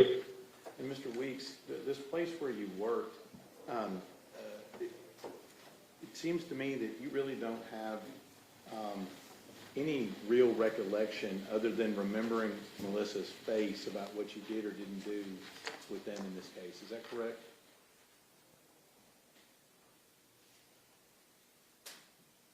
I have, generally, yes, it is. I just have basic memories of the services we provided there, but specifics with this family, no, I don't have specific memories.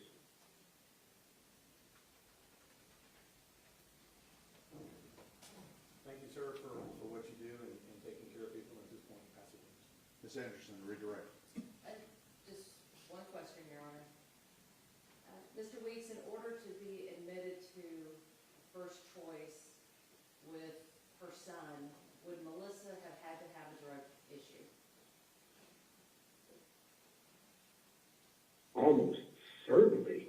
I didn't do the intake, but it's just not what we do. We treat people specifically with drug problems at that facility. Thank you. Mr. Tate, may the witness be excused? Yes, Your Honor. Okay. Mr. Weeks, thank you very much. We appreciate you taking your time. Thank you. Goodbye. May we approach her? Uh-huh.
witness in the first. Yeah, uh-huh.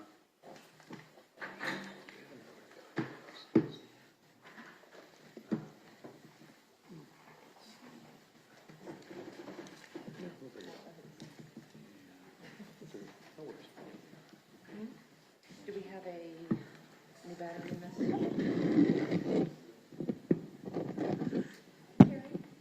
The battery. Which man? Triple. No. Okay. Sorry.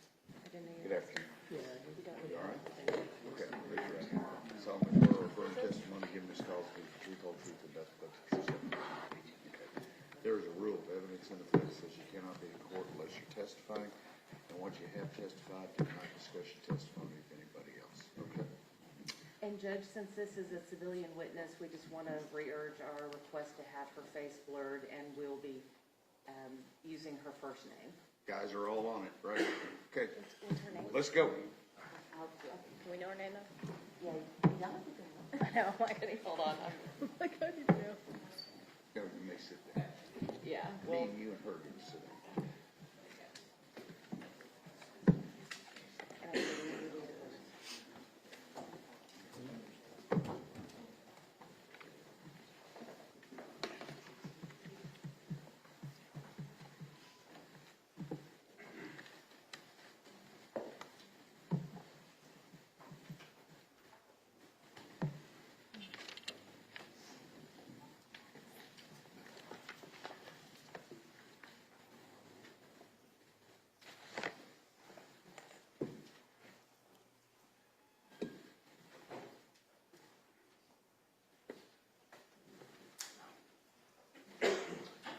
All right, everyone may be seated.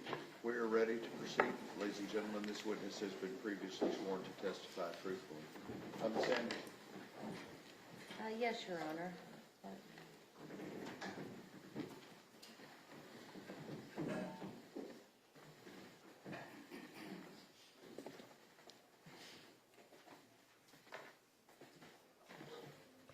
Good afternoon, Mary. How are you doing? Mary, we have agreed that we will call you by your first name. Is that okay? Okay. One thing that I am going to ask you to do is when the court reporter is taking the record, she can only take down yeses and nos and words and head nods and mm-hms and uh-uhs. Don't translate to the record. So if we can get a verbal response, okay? Okay. You nervous? Not too bad. Not too bad? All right. Mary, what do you do for a living? Well, I'm retired now, but I was a licensed specialist in school psychology. To do lots of words, but LSSPs in the schools. How long had you been an LSSP before retiring? 35 years. Tell me and tell the jury a little bit about your educational background that allowed you to be a LSSP. Right. Well, I graduated from high school in '74, went to college at Texas State University, which then was Southwest Texas State, so that's changed too. Graduated in '78 with a psychology degree and a guidance counseling minor. And they had just started, I thought I would be a school teacher or a counselor, just because I thought that's kind of all there was. But the school had started a brand new school psychology program that year. And so one of my professors told me about the program, and it sounded very interesting because I was very interested in the learning process in children. So I was able to start my master's in that program, finished it. And it was a 2-year program, but I went summers and a full year. So I graduated from there in '79. And then I got my first job as we were called psychological associates back in that day, but we did the same thing. And just to be clear, you are not here to offer any expert testimony, are you? No. Are you here just to talk about your personal interactions with Hannah Horner? Yes. After you graduated, where did you go to work? Well, I was in Houston the first 5 years of my career. Then I married and moved to Fort Worth. Then I was with ISD for 12 years. Then I went to Azle for 8 years, and I finished in HEB, Hurst Bedford ISD, the last 12 years. So I kind of hopped around a little bit. Now, during your time at Azle, did you come to know Tanner Horner? I evaluated Tanner. And during your time in the school districts at large, did you have to deal with students who had been diagnosed with Asperger's or autism? A lot in the last 12 years. Now, back in the Azle days or the school district before that, there wasn't a lot of high-functioning autism talked about or really identified at that time. Azle was a smaller school district. I'm sorry, I'm doing the wrong thing. You're fine, you're fine. So my memory of testing students on the spectrum, they were typically more severe students, more severe behaviors. Tanner was more unique because he... Judge, I'll object. If she's here to provide background information, that she's providing based on her expertise in this case as far as evaluation and testing, or just background information on Mr. Response? Your Honor, because of her expertise and in her background, let's try this again. Because of her expertise, we will be asking her about the services that she provided for Mr. Horner. That's expert testimony based upon her training and experience and offering it as an expert in this case and her opinions as far as evaluating and testing him and anything else. She's not designated as an expert. I'll let her testify as to what services she provided, but she's not to render an opinion as to anything. No, Your Honor, she is not going to be rendering any opinions. However, what she will be testifying to is what her knowledge was in the service plans and the treatment plans based upon specific diagnoses. And that is not an expert opinion. That is what she has done. It would be no different from a doctor coming in and talking about their service plan. It's still expert testimony, Your Honor. I'm going to let her do it. Go ahead. You said that when you first started with the schools, you didn't see a lot of high functioning. What do you mean by high functioning? Well, high-functioning autism, people typically that are on the spectrum and on that end of the spectrum have language. Whether it's functional, how functional it is or not is a big piece of it. They typically look like neurotypical people do, people that don't seem to have disabilities of any type. So you might not notice them or pick them out as looking different. When you first started back in Azle, did you have much experience with autism?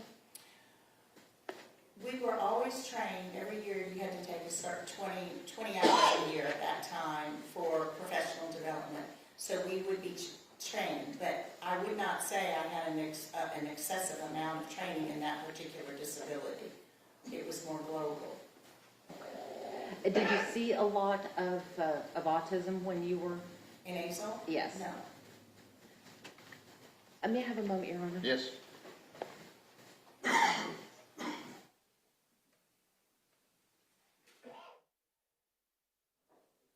apologies.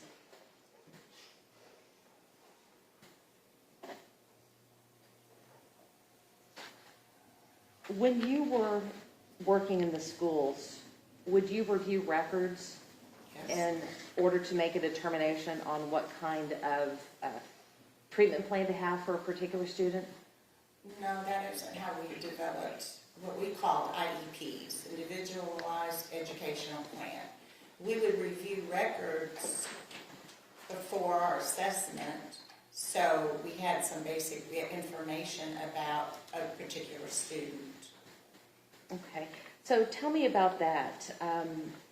What type of records and what type of information would you look for to develop an IEP? Okay, the IEP is kind of at the end, when all the evaluators would come together and they would write their report and put it into a document. Then the art committee would get together. The art committee is when you, after you do, all the school people do their assessments, you come together for this one final meeting and you present the information to the parents and the teachers, and it's called an art committee, annual review and dismissal. At that meeting is when you talk about the students' needs for special education. When you are evaluated in the school district, you are evaluated for special education services. So in theory, well, not in theory, factually, anybody who meets eligibility for special education services has a deficit in some area. It could be intellectual deficit, it could be a learning disability, it could be behavior.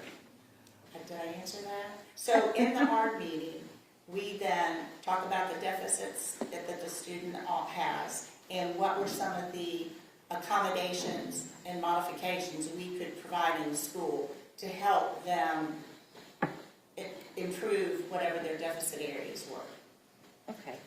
So when you're dealing with students with autism, what type of deficits would you normally see? But there are 3 pillars of autism, and Judge, the I will first, object to this. This is definitely extra. Sustain. May I respond, Your Honor? No, ma'am, sustain. Mary, when you are looking for, looking at a student, would that student often have a diagnosis before they came to you? many do. Many do. So yes. And with regards to autism and students in the ASL ISD, I want to talk a little bit about, behavior. And generally speaking, based on your experience and your observations of these students over the years, how well do students with autism do in a mainstream setting? I'm not sure I can really answer that because every person with autism is different. And would you agree with me that you said that every person with autism is different, which means that not all autism is alike? Exactly. Would it be uncommon to have different types of symptoms that would play across different people with autism? I would say there are similar symptoms, but again, the behaviors or the deficit areas are worse in some and better in others. So it depends upon how the autism manifests itself. Well, let's talk about Tanner and how his autism manifested with him. Did you ever work with Tanner as a student? You do work with a student when you do an evaluation. You also... Well, I'll get there in just a second. Okay. You're fine. You're doing well. Which school were you working at the time you met Tanner?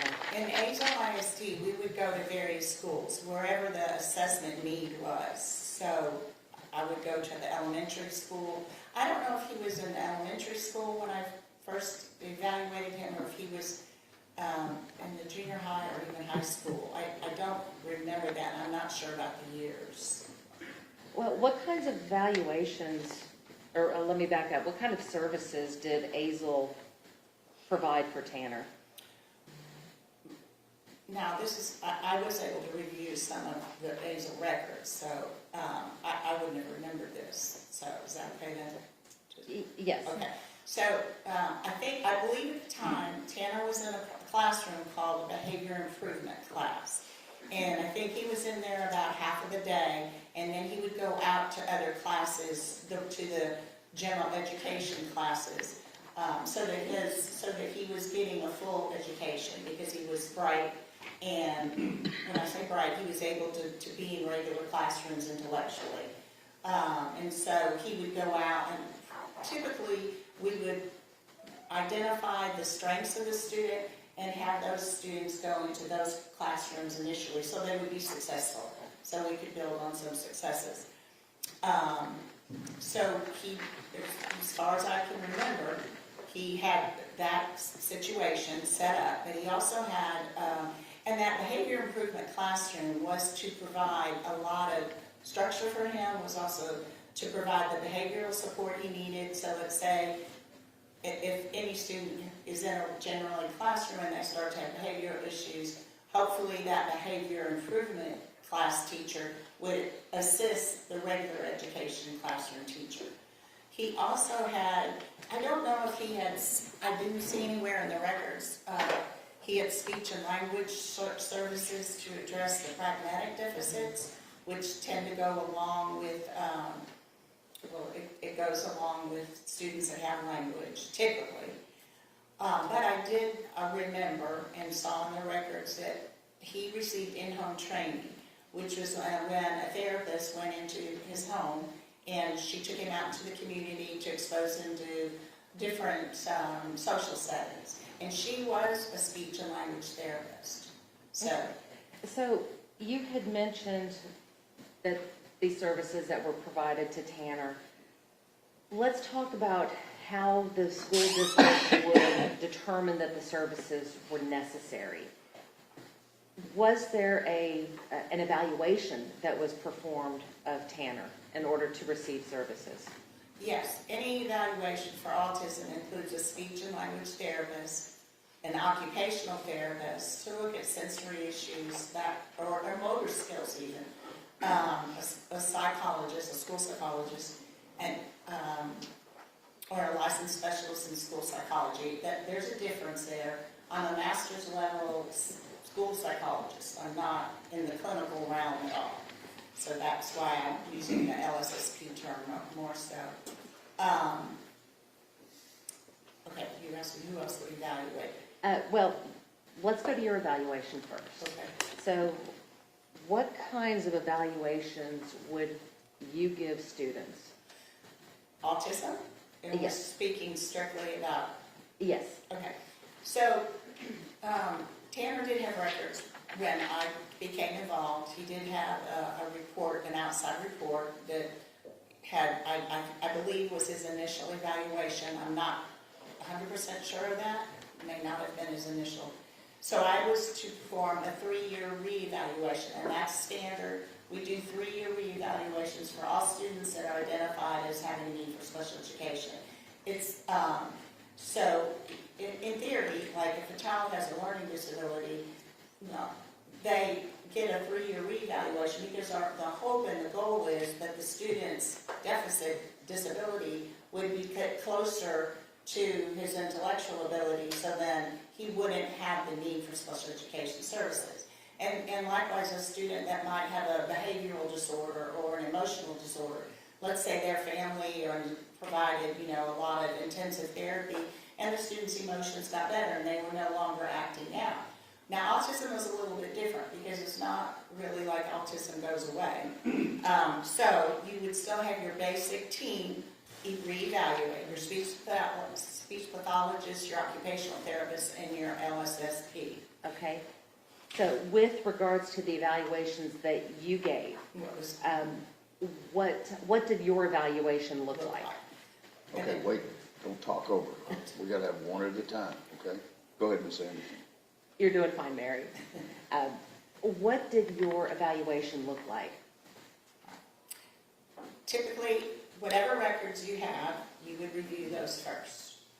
So he came with a previous evaluation, and he was already in special education services. So we had some records based on the teacher reports, what his behavior had been like, what were continued concerns, and then we always contact a parent to see how things are going. So we look for more background information. We use what's already known, and then we go to the new teachers or present teachers and get information, not just from the one teacher, but from several teachers, so you know how the student is doing in the different environments. Because then, if there was trouble in certain environments, then we would want to look at why was there trouble in certain environments.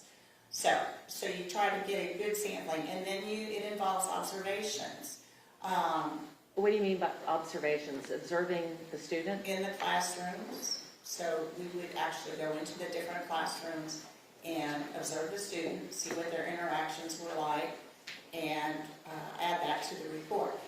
Then, And I had one follow-up question with that. Was it just in the classrooms that you did the observations, or did you observe them in any other aspect in the school? that's a good question. Lunch is often a place where students are observed. Physical education, but it's a classroom, I guess. That's another, and outside, recess is a very big one where we like to observe students' interactions. Why is it important to observe interactions in the in the lunchroom or at recess? There's less structure, and the students can really relate in a more normal environment than like a typical peer would do. So you want to just see simple things like, do they have good motor skills? Are they running, with a good gait? Are they uncoordinated? Are they standing off by themselves? Or are they interacting with anybody? And if they do interact with somebody, what does that look like? Does it look friendly? I mean, you can't hear them. I mean, I'm not like, you're not right on top of them. But you want to get a sense of, is there some sense of cooperation or, I don't want to say friendship, because friendship is different, but some sense of the ability to be with others in a positive way. Did y'all have do any independent testing or anything like that? The actual testing, that the speech and language therapist always pulls a student and does an individual. Occupational therapy pulls and does an individual. The school psychologist typically pulls and does an individual. But that looks a little different with a student that has language, because it opens up a lot of more options for you to use. We often use rating scales, or you would ask questions and the student would rate how that made him feel, like, it made him a little happy, a little not happy, or very unhappy. And those kinds of things. And we would use things called incomplete sentence stems, where you read the first part of a sentence and then you have them fill it in with their words, so that we could kind of get a sense of kind of what's on the top of their memories or their brain, or how they look at the world and how they're relating to it through their answers. So, and with regards to all of these evaluations, do you ever have any one-on-one with the student and discuss their behavioral issues with them? Sometimes. You don't always, in my position, sometimes I would, but not always. It depends, again, what you're looking for, what you're trying to elicit or get a clearer understanding of. There are a couple of very standardized assessment tools that we use also for autism. One is called the ADOS. I do not use that with Tanner. I was not trained at the time to use the ADOS. Did you have any other testing that you did with Tanner? I did all verbal. It was all of the verbal interview format, besides the interviewing of teachers, parents, or grandmother. It was the grandmother interview, and doing the observations. So it sounds like this is a pretty intense evaluation. It's not just, a couple hours here and you're done. It sounds like it takes a long time to actually do a complete evaluation. It does. Typically speaking, how long does it take to finish this evaluation? That's a really good question, but you really can't answer it. Some that are pretty easy can take, haven't thought of that in a long time. 10 hours versus 30 hours. I mean, it just really varies. Mary, I want to talk to you now specifically about Tanner. What kind of evaluation were you doing for Tanner? I was providing a 3-year reevaluation looking specifically at autism. Are these 3-year reviews different from the initial assessments? They may be a little less comprehensive. Would you still have had the one-on-one time with him? Yes. Would you still have used the question and answers that you talked about? Yes. Would you still have done the student observation? Yes. Would you still have spoken with any of the collateral witnesses? Collateral witnesses, the teachers and the grandparents, yes. Yes. And I use the term collateral witness, and I was, exactly, the teachers, family members. Or even sometimes a vice principal, if the student had a lot of behavior infractions, they would spend a lot of time in the office. I would get that information as well. You said earlier that you had spoken with his grandmother. What was his grandmother like, if you can recall? You know, I don't recall meeting her in person. We talked on the phone. I remember she was concerned, just concerned. Did you ever have the opportunity to meet Tanner's mother? I did not. Were you able to determine at that point if there was any male role model in Tanner's life? Not that I was aware of. Now, were you able to determine whether or not Tanner was living in a stable environment? It seems so. Now, in preparing for evaluations, you had mentioned that evaluators are able to review records. What kind of records do you review? I know that you had mentioned IEPs and ARDs, but what other records would you review? Well, I know in Tanner's case, I believe his initial evaluation was done by Child Study Center, so that's where I would have started. Okay. And then I would have looked at recent teacher reports and kind of started from there.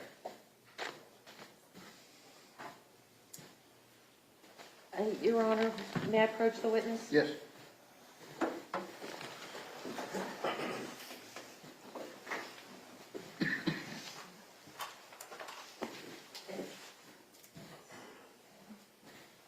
Mary, I'm going to hand you what has been admitted into evidence as defense exhibit number 69. I'm going to ask you a few questions from those, okay? So, do I look at that? Oh, I'll direct you to the page when I get Oh, there. okay. And you're good.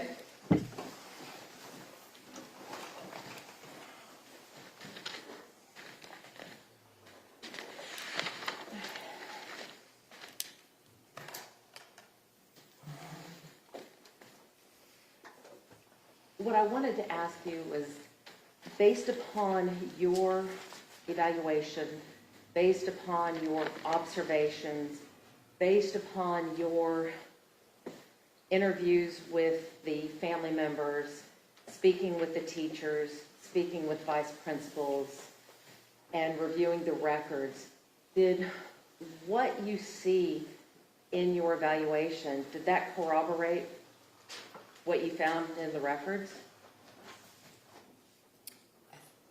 Can you say that a different way? I don't know if I can, but I'm certainly going to try.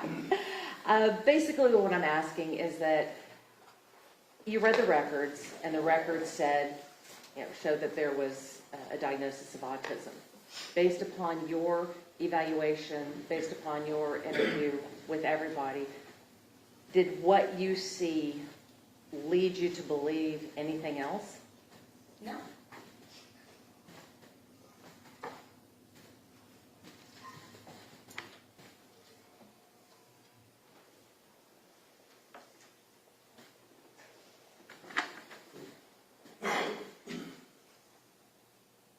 Can I get the...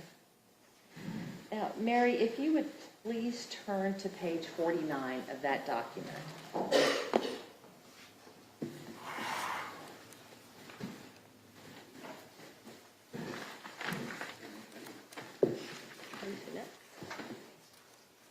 And, Your Honor, for purposes of publication, we have blocked out all the names and any identifying information. The document that Mary is looking at is not redacted. Understood. Judge, do you mind, can I borrow the court's copy? Sure. Thank you. I just want to follow. Hang on, let me find it for you.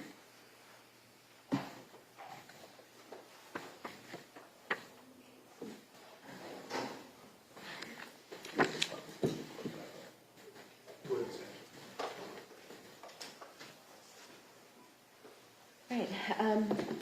Mary, I want to direct you again to page 49 of,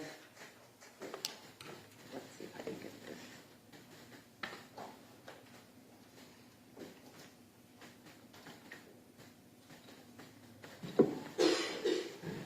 Oh, that didn't help.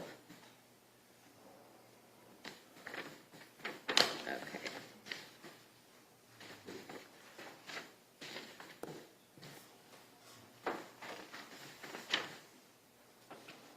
Right. First of all, page 49. Please tell the jury what page 49 is.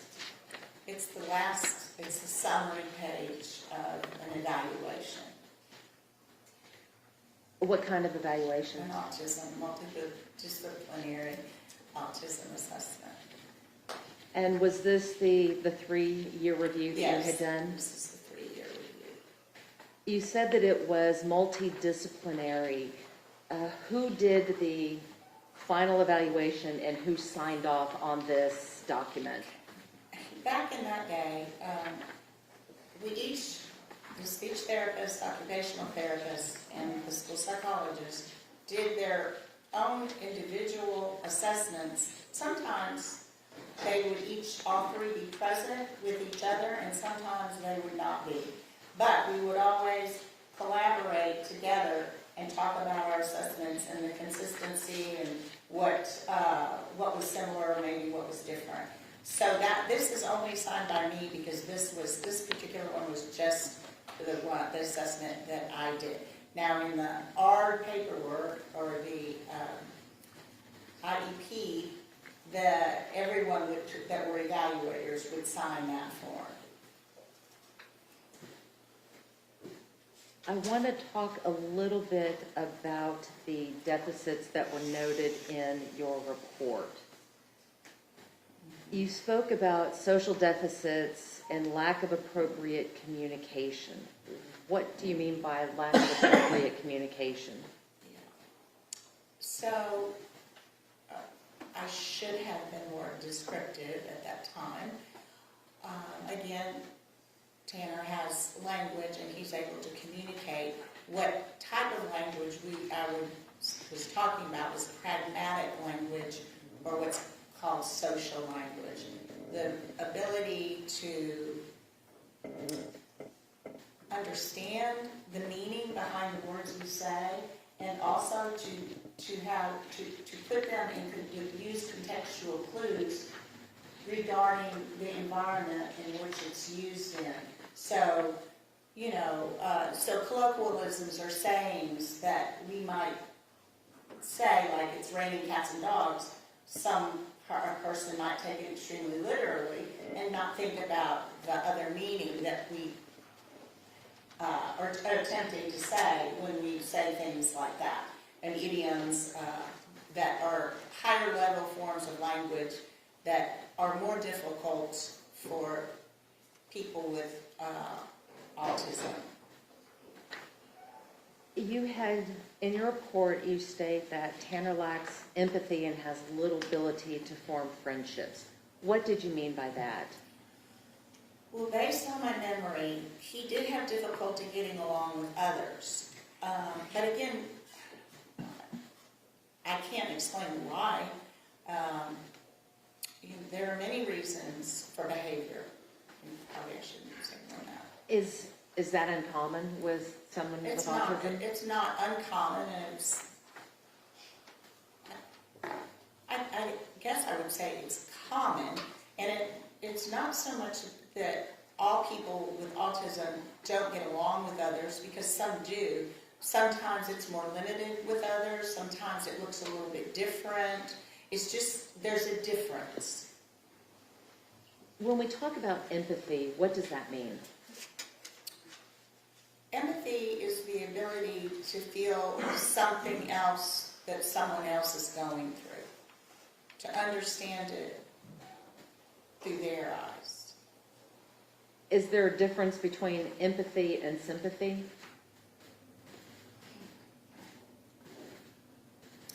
I believe there is a difference, yes. Sympathy is feeling sorry for, or empathy is feeling those feelings within yourself and understanding them on a more comprehensive level. So when you say that someone lacks empathy, what does that look like? In this circumstance, for Tanner and for many students on the spectrum with deficits in this area, it would just mean it was more limited. He or she would not stop to think about how his behavior might be affecting them, or he or she may not stop and understand that the way maybe his look or his lack of a look made a person feel or do something else. Again, that connection between the way we behave or our mannerisms affect others. I don't think I answered it. I'm not really sure. Let's try it again. I thought that was a perfect answer. All right, so you had noted that Tanner's ability to use language is not impaired, but the affective and relational aspects of his communication is significantly below what one would expect. I was speaking about the pragmatic deficits, which was the social language. Again, we as human beings, we pick up a lot through intrinsic ways, by observing others or hearing others or watching others. And so pragmatic language is not necessarily taught. It is inferred and it is learned through, if you have an ability to socially relate or socially understand. So that's what I meant by it's more limited. We talk about poor eye contact. Why is that important in a diagnosis or in a evaluation? It's just another behavioral symptom that can tend to be common. It can, the eye contact is typically more limited, or it can be, we often say it's fleeting. Sometimes they have eye contact, sometimes they don't. So it's just a more typical symptom of autism.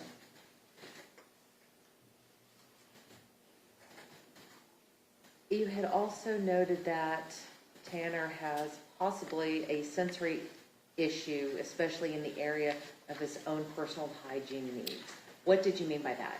Well, I do remember that, and this is not uncommon for boys his age at the time, but his grandmother, I think, was concerned about he didn't really want to take showers, or he wasn't maybe using deodorant. I don't remember exactly, but again, that's can happen to many young males that are learning about our body changing.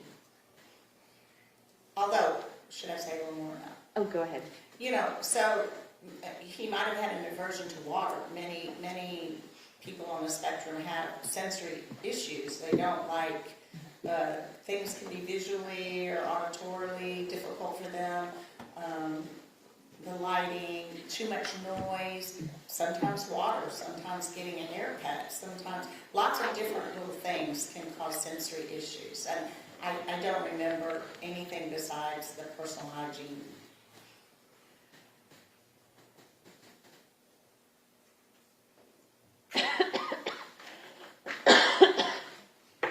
You note that Tanner is very rigid about change. What did you mean by that? Again, that's a fairly common symptom. I wish I had put more explanation about that. But transitions, changing from even classroom to classroom, or maybe from doing a preferred activity to a non-preferred activity. In schools that happens a lot because teachers are constantly having to change whatever they're trying to teach at the moment.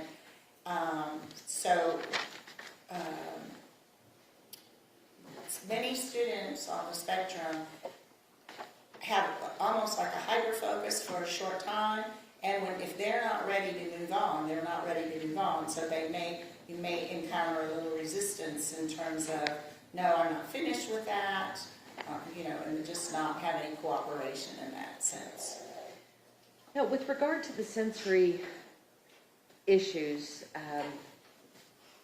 what is the Is it uncommon for people like Tanner to have sensory overloads? It's not uncommon. And did you ever object. see, Wait, again, expert testimony continuing. Well, sensory overload, I sustain the objection. did you ever see Tanner have a sensory overload? I did not.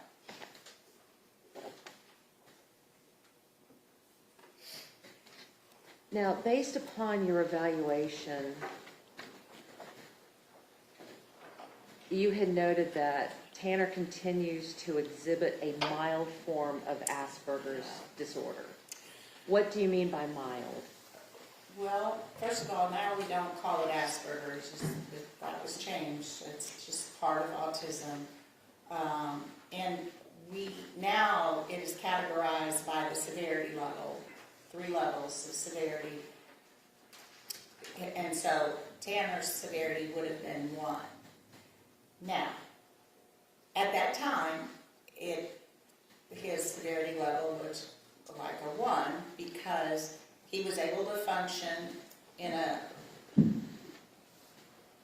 regular education environment with some special education support.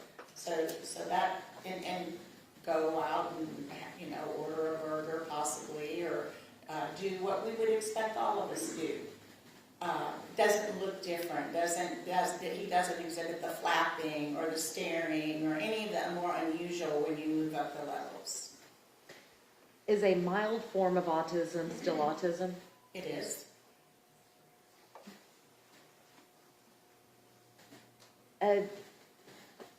To your knowledge, do the school districts still use the terms mild, moderate, and No. what do they use now? If they address it at all, they talk about the levels, I believe. I've been retired 5 years, but. And reflecting upon your notes and in preparation for everything this week, again, did you have a chance to look at all the records? Yes. Now, based upon your review of the records, how confident do you feel about the treatment plan that you had recommended for Tanner? For that time, I think Tanner had a very good treatment plan. That's all my recollection.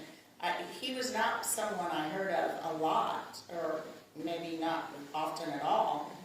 In a smaller district like that, being in my position, I would hear of students that were struggling more. So, not that doesn't mean he didn't struggle, but he was in an environment where you would expect there would be some struggling, and it was to be dealt with on that level. So your recommendations in this case were, it's recommended that Tanner continue with his current programming and instructional arrangements since it appears to be meeting his needs. Right. Do you know if that continued? I can't say for a fact that it did. I don't know what happened in high school. And you also had noted that you felt that Tanner would benefit from ongoing training of adaptive social skills and problem-solving strategies for peer interactions. Why did you make that recommendation? Because he had a lot of difficulty getting along with other students, other peers. He was better with adults, although there was some argumentativeness. But again, that was more in the classroom when he was dealing with probably doing things he didn't really want to do. Did you ever see him get aggressive? I did not ever see that, no. Was it ever noted in any of the documents that you reviewed from the school district that he ever became aggressive? Well, I did notice that one of his goals was to decrease temper tantrums. Trying to think. There might have been something said about decreased aggression, but it wasn't clearly defined what that looked like. Now, you had mentioned overload and you just mentioned tantrums. Based upon your observations, can those look the same? Overload and tantrums look the same? Can one lead to the other?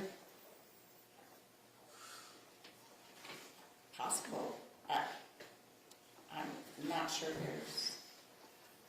I think probably every person with autism handles it in their own unique ways. Again, one size doesn't fit all with autism, One does size it? does not fit all. One of the things that was also recommended was psychological assessment, looking at the emotional deficits. Why would you recommend a psychological assessment? Good question. I wondered that too, but then I remembered that I probably wanted more information about him emotionally. I knew there were struggles emotionally, but I didn't really understand the why. Do you recall why you would have recommended that he be under the care of a psychiatrist? Well, for medication management, because that typically, I mean, you can get it from a regular medical doctor, but many medical doctors are not comfortable prescribing medications for children and or to students on the autism spectrum. So that's why I felt like a psychiatrist would have been a better caregiver. Now, Mary, I want to turn your attention to Azle ISD specifically. At the time when you were there, did Azle ISD have a lot of students diagnosed with Asperger's or autism? I would say not a lot. So what does that tell you about Tanner's symptoms if Azle ISD had noted the autism diagnosis in the records? Judge Aldick, that's a call for an expert opinion from her. Sustained.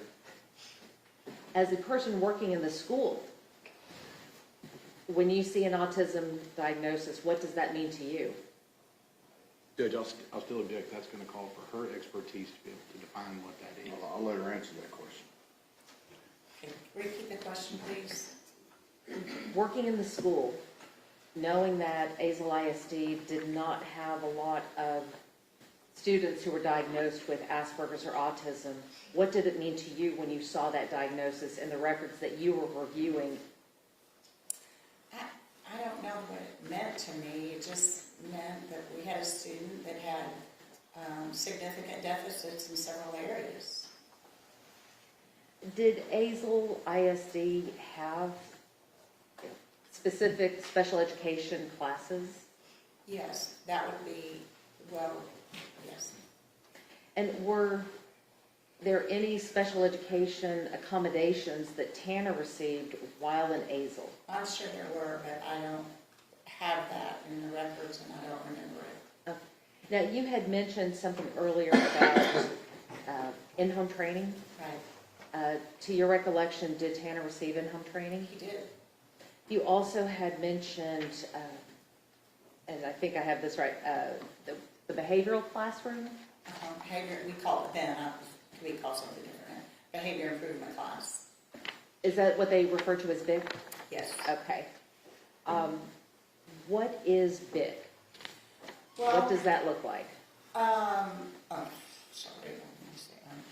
It is a more restricted environment for a student. Special education provides a range of services. We start with the least restricted environment. So a student, say, that has a learning disability, they only need assistance in the area of learning. So they may go to what it was called, it may be different now, the resource room teacher. And she would provide additional, help. So then the continuum of services increased all the way up to a self-contained classroom, which is where a student would stay in that classroom all the time. Now, the behavior improvement class was originally a self-contained classroom, but the goal was always to get students to be mainstream, to go out to other course classes so that eventually they would all be in general education. If their program was successful, they would all be in the general education classrooms. So how does a student who was in BIG transition to a general education classroom? By appropriate behaviors and based on their IEP goals. And so if the IEP goals are met and the behavioral modifications have been successful, then a student can go from that self-contained classroom back to a general? Eventually. It's not a quick system, but yes, usually one class at a time. See, is there success? There is. Second class is out. Success, yes, there's enough success. And there, and so on. I believe you just used the expression class out.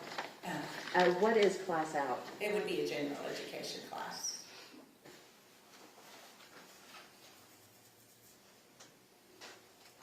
Did, to your recollection, did Tanner receive an escort to and from classes?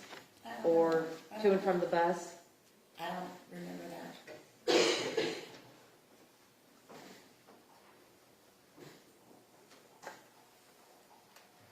Would you consider the big classes?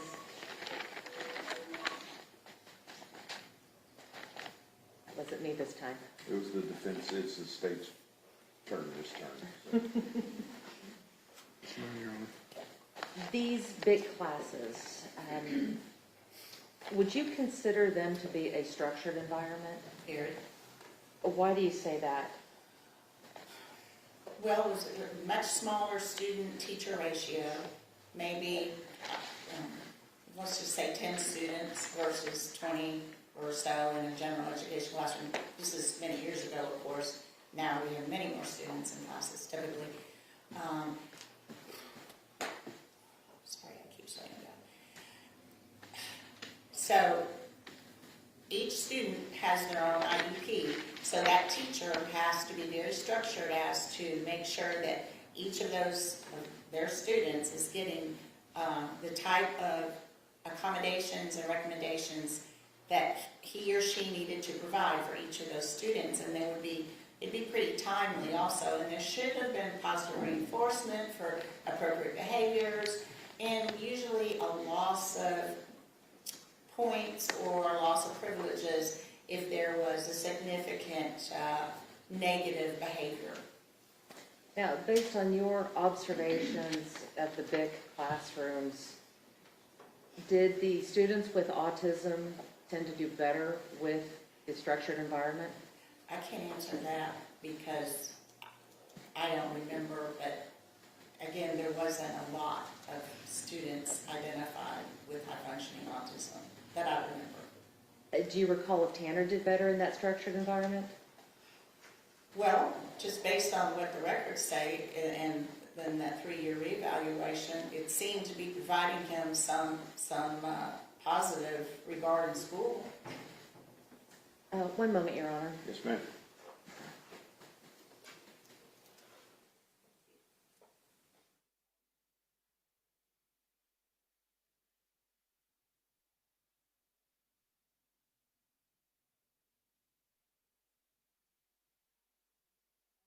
Further, Your Honor. Y'all need a break? Okay. 2:45, 15 minutes.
I'll be late, but I'll bring at least one donut. All right. Oh, you got, yeah, we cut it up into pieces.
Maybe I'll try to pull that link out. Maybe copy that link into a separate email. Really, normally I turn on my ringer, like I'm not turning the phone down, normally this is my alarm to go off, just for my. You and Lisa on the it's to deal with that Steve Melton thing. So I put Law on the email so y'all would know. Because he checked Steve Goldberg's email, or looking for something from a line. So I just You would answer first.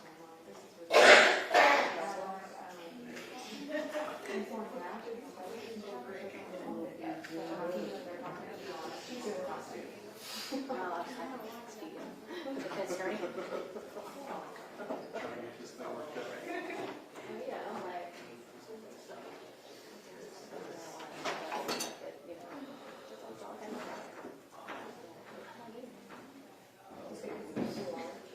I don't know. He sent us some Dropbox link.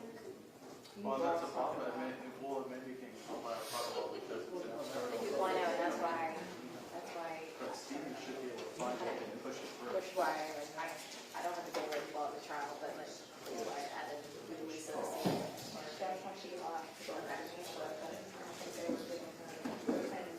Well, because Steve sent us an email saying, I am not seeing anything come through delivered to you guys from Steve Strand. It's from once, not from her. So that's, well, yeah, that's why I just sent that to you. I sent it to you and Lisa. You were the one texting me, so I just put both of y'all. Yeah. So if she starts texting you and asking questions, that's what that's about. And that's why I put her on the text list, because I think we need Steve Melton to check a different email address to see if something got stuck for us. The firewall's easy. You should be able to see anything that comes through. It doesn't have to go to a specific server. Well, Steve, he's normally got it under control. But I know that they've been working on their access all for dispatch too.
Everyone may be seated.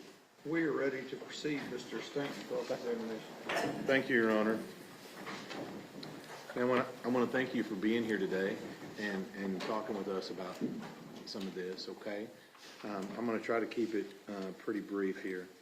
Let me ask you, your extent of your contact with the defendant, Mr. Horner here, is that just to do the evaluation, or did you have other contact with him during that time? No, typically, a school psychologist would just go in for an evaluation. Well, I shouldn't say typically. Every district is different. In this circumstance, I would go in for the evaluation, do all the pieces, write up the report, go to the ARD meeting, and that would be the end of it. Unless there was more reasons brought to my attention that I needed to be involved.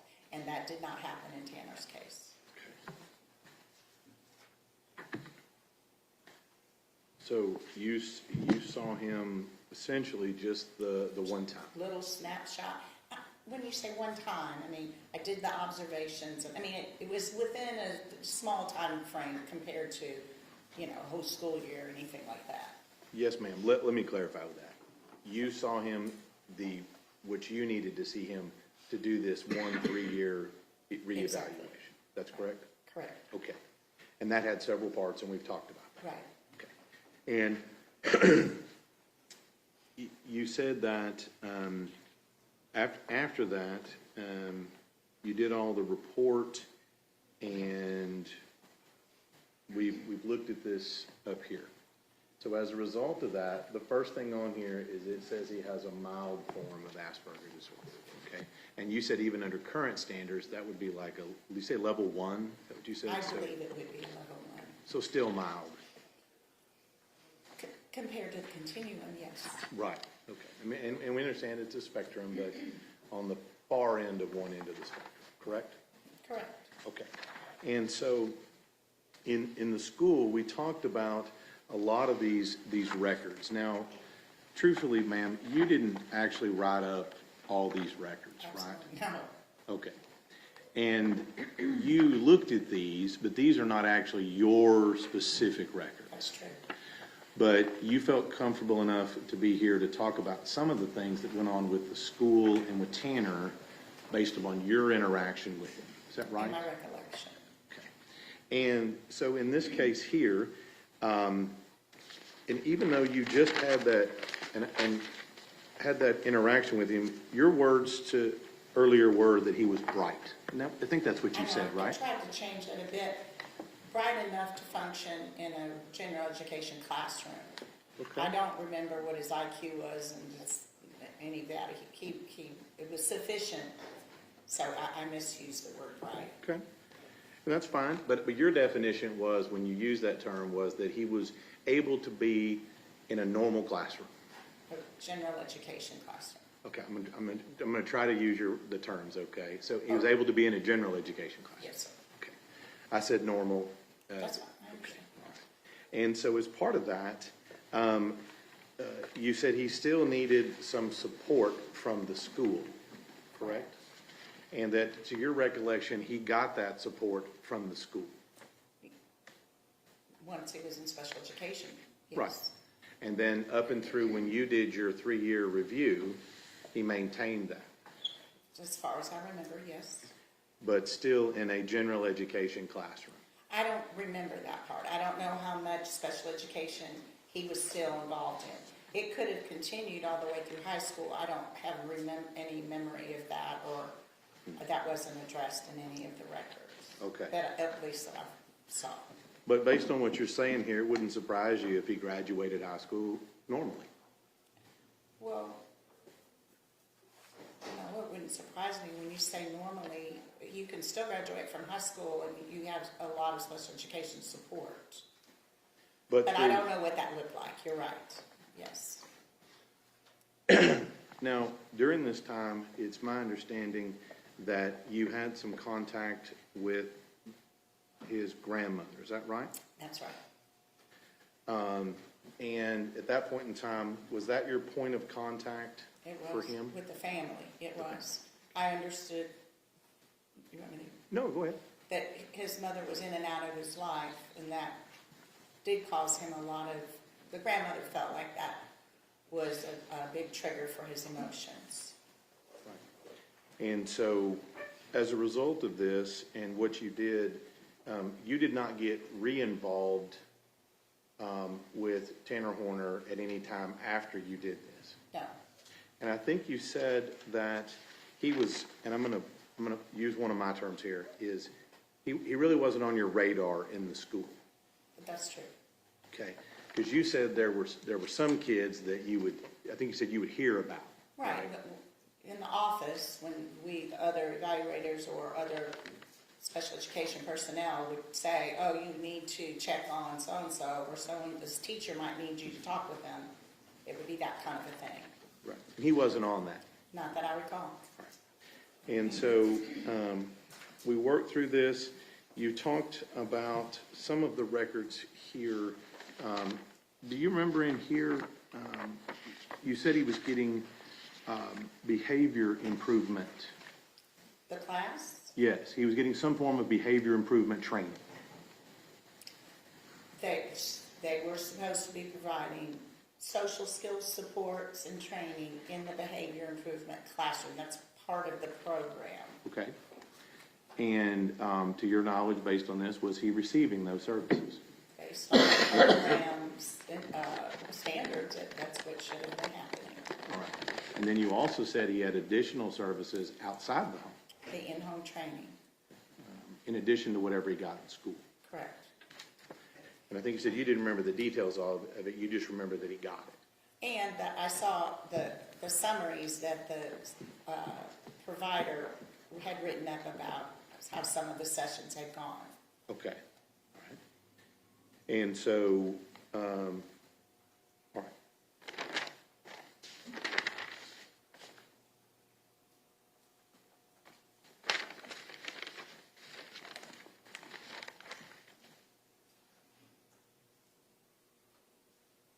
Got a lot of information. Excuse me here.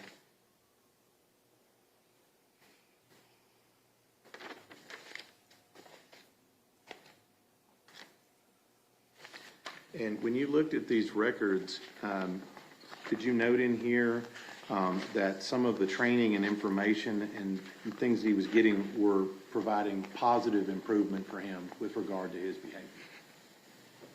I don't know that. That's a hard question. I'm assuming it provided some positive direction for him, but it's not a quick fix, any of these deficit areas. So we take a lot of training and repetition. So I'm sorry, I don't quite, maybe restate the question. Okay. Possibly. Well, in some of these records, do you note that whatever training he is getting in his classroom is having positive results? I don't remember seeing anything specifically from the classroom. The notes I remember seeing was from the in-home training. Now, Okay. maybe I didn't, I don't know, Okay. missed those Well, let's just notes. talk about that then. So in the in-home training that he was getting, did you note in there that it was having a positive effect on him getting the in-home training? There were times that he had a positive interaction with the in-home trainer when they would go out to the community. There were a couple of times, though, where he had some struggles, such as I believe there was one time when a friend was over or around and they were doing a game, and Tanner's mindset was that the game should be played a certain way, and that wasn't what was happening. So there was frustration level there, and that was one of the skills she was working with. Right. And a lot of the stuff you're seeing here and some of the behavioral issues, they don't all have to be tied to autism, do they? Think about that a second. I would say that with things like turn taking and learning to share and learning to cooperate with another, those are skills that are typically, we try to teach our preschoolers that. So essentially by elementary school, we should have a pretty good repertoire of what that looks like, and then you begin to make friendships. I believe that Tanner was late in developing those abilities. I don't want to say skills because I don't know how far he really got developing the skills. based on what services were provided. Because also, may I add one more thing? Go ahead. It's not just the school's responsibility to provide a lot of support for students with autism. The home environment is a big factor as well. Well, and you said that his grandmother was active and communicating with you, correct? Again, for my evaluation, not it wasn't a regular phone call here and there. Well, in all these records, you don't have anything to indicate that she wasn't. Correct, right.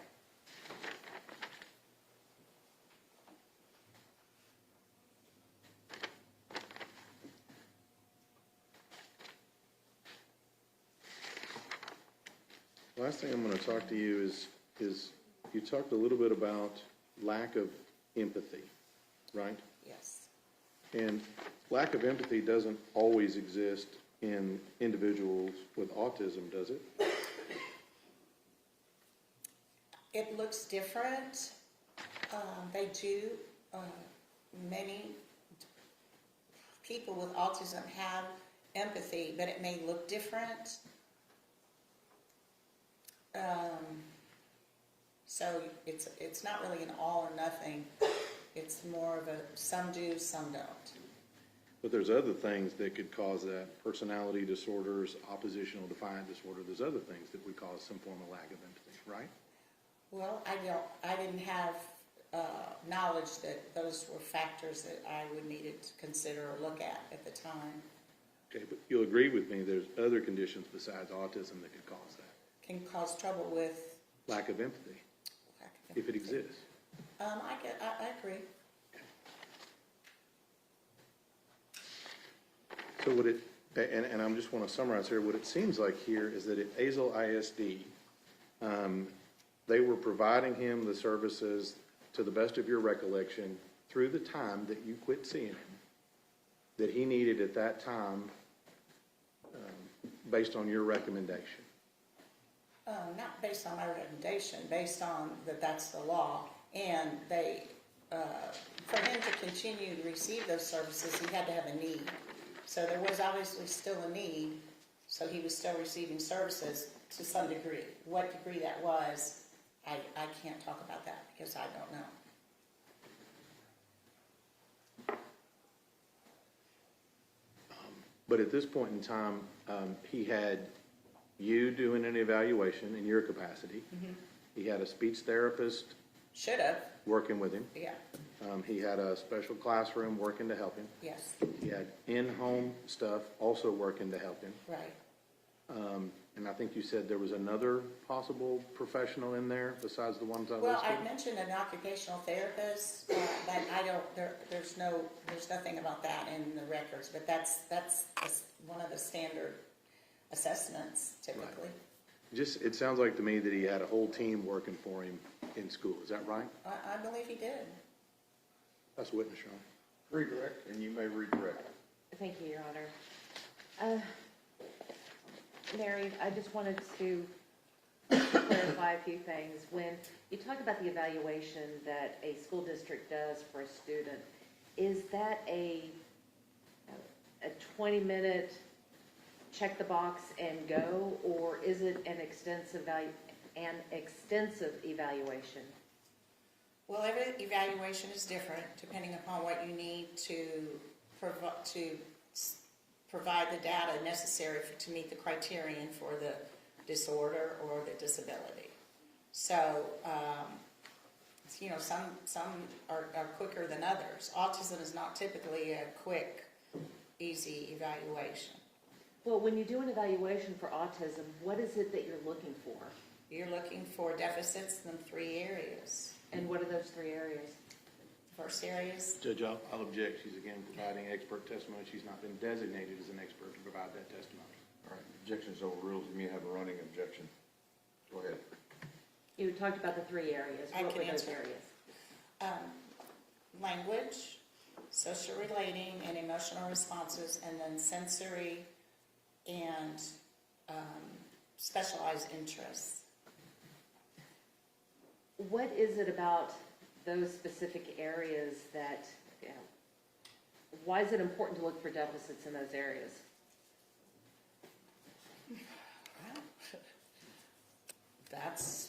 Those are the pillar markers of autism, so you would expect to find deficits in all three areas to some degree. And if there are no deficits in all three of those areas, would that result still in a finding of autism? Not necessarily. So in order to have that diagnosis, would you have to have deficits in those areas? Yes, you should have deficits in all three areas. And even if the diagnosis is considered mild, does that still mean there are deficits there? That still means there are deficits.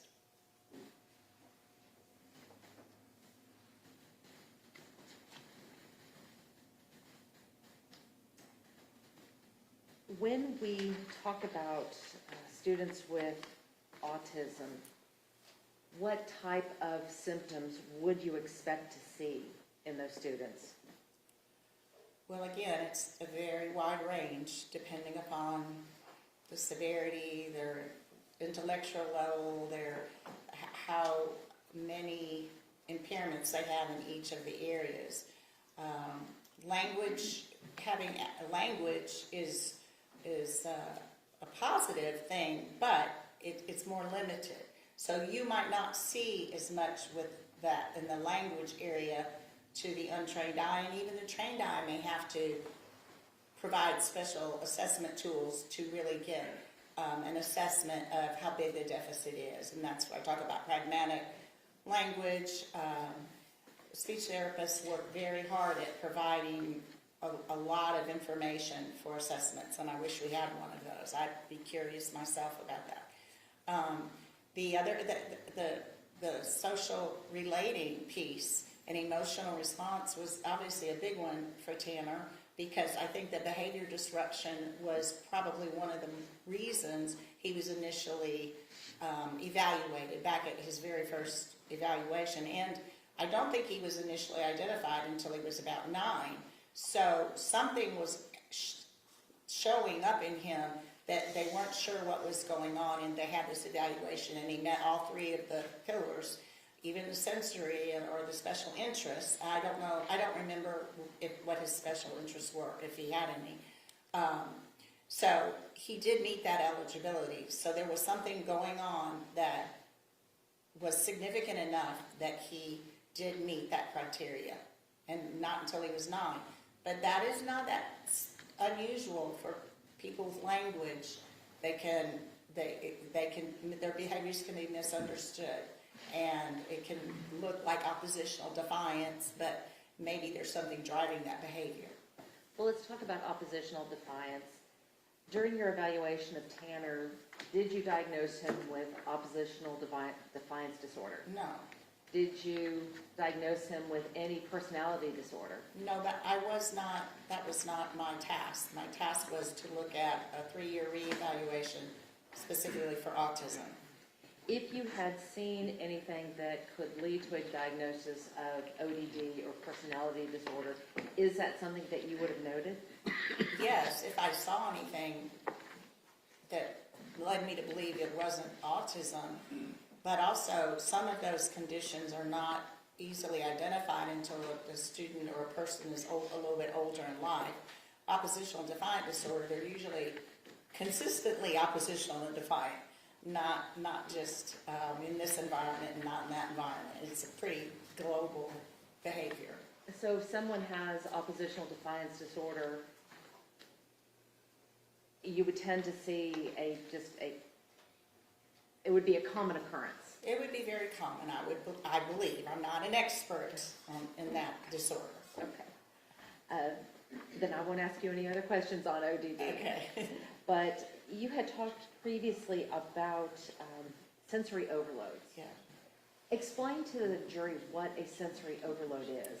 Well, again, sadly, we don't really have any, at least documentation, or I don't have a memory of what Tanner had sensory-wise, but I know in general there are many sensory indicators that students struggle with, and that can be, you know, the visual, the lights, the hum of the speakers.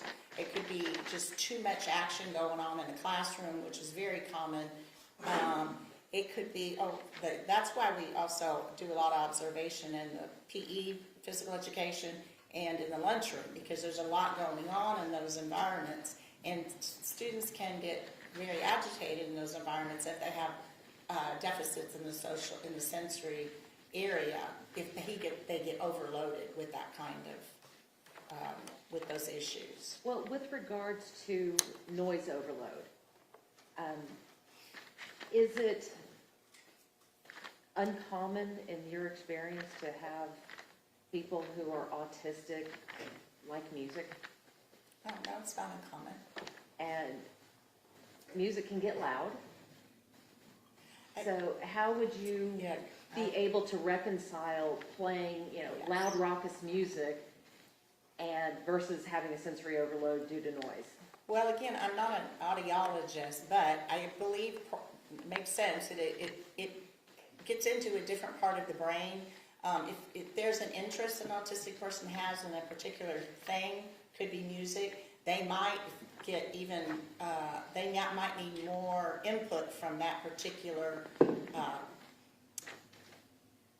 whatever, like, I'm trying to think of, OTs would say that some students need extra pressure because they just lack that, they need that. So it could be that a person that is super interested, had a high interest in music, could listen to it in a loud volume, but yet they, in a classroom of, tapping and pencils moving or people clearing their throat and the lights and the hums, it's a different sensory load. It addresses a different part of the brain.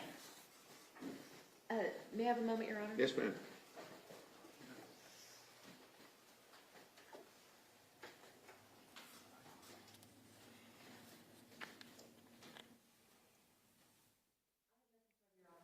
Mr. State. And we talked just a little bit about sensory overload here. You're not saying that you didn't test Tanner for that. You don't know anything about if he's affected by that. Right, and that's typically the occupational therapist who looks at sensory issues. And that, you said, it could be things you said within a classroom and things of that nature. Could be in a classroom, could be in the lunchroom, PE room, and the art room. It could be at many places. And you said that's a sensory problem, right? It could be. And he said everything from tapping to noise, maybe someone screaming. Well, someone screaming, you would think would get a little... You would think would create some form of sensory issue. I don't know that I can answer that. I was thinking, focusing on educationally, what would be some sensory issues that would impair him. And the last thing I'm going to ask you about, in the first couple of pages, you've got your records there in front of you, right? Yes. And even as, I'm going to turn you to page, I think it's the fourth page in here. Back in 2002, there's a note even as far back as 2002 where it says behavior reported by parents. You see that on there? Page 4? Yeah, the fourth page, and I think what you have. It's a checklist? Yeah, it looks like this. 10-2-02, behavior assessment intervention plan. Oh, yes, I see it. And it says here, behaviors back in 2002 reported by parents, quick to anger, is that right? Yes. And then also reported by school staff, quick to anger. Yeah, I see that. And then as we flip through these pages, you'll agree with me after your review, there's several indications where that Tanner has indicated even as far back as 2002 that he's got anger issues. Correct. That's what it's wrong. Ms. Anderson. Is it uncommon for people with autism to be quick to anger? Again, every person with autism is different, but I would say it's not uncommon. Nothing further, Your Honor. Mr. State. Nothing further on. May this witness be excused? It's fine No with the state. objections. Thanks, ma'am. Leave those there.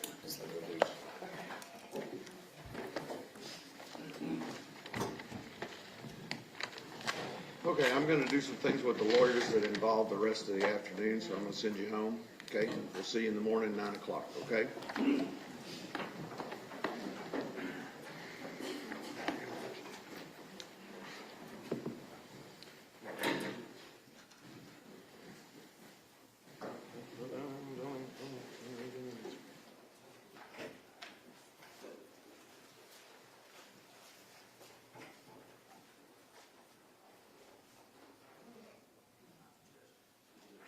Yeah, we're done. Okay. We're done, everybody, thank you. And Judge, we do need to put something on the Oh, record. go ahead. We just wanted to note for the record that for the last several days, I believe beginning this week, there have been protesters outside the courtroom, or outside, I'm sorry, the courthouse, holding signs that say execute Tanner Horner. And jurors are coming in. We don't know if they've been exposed to this. There have been posts all over Facebook with pictures of this person. I know people are not supposed to be looking at the news, but I don't know what can be done.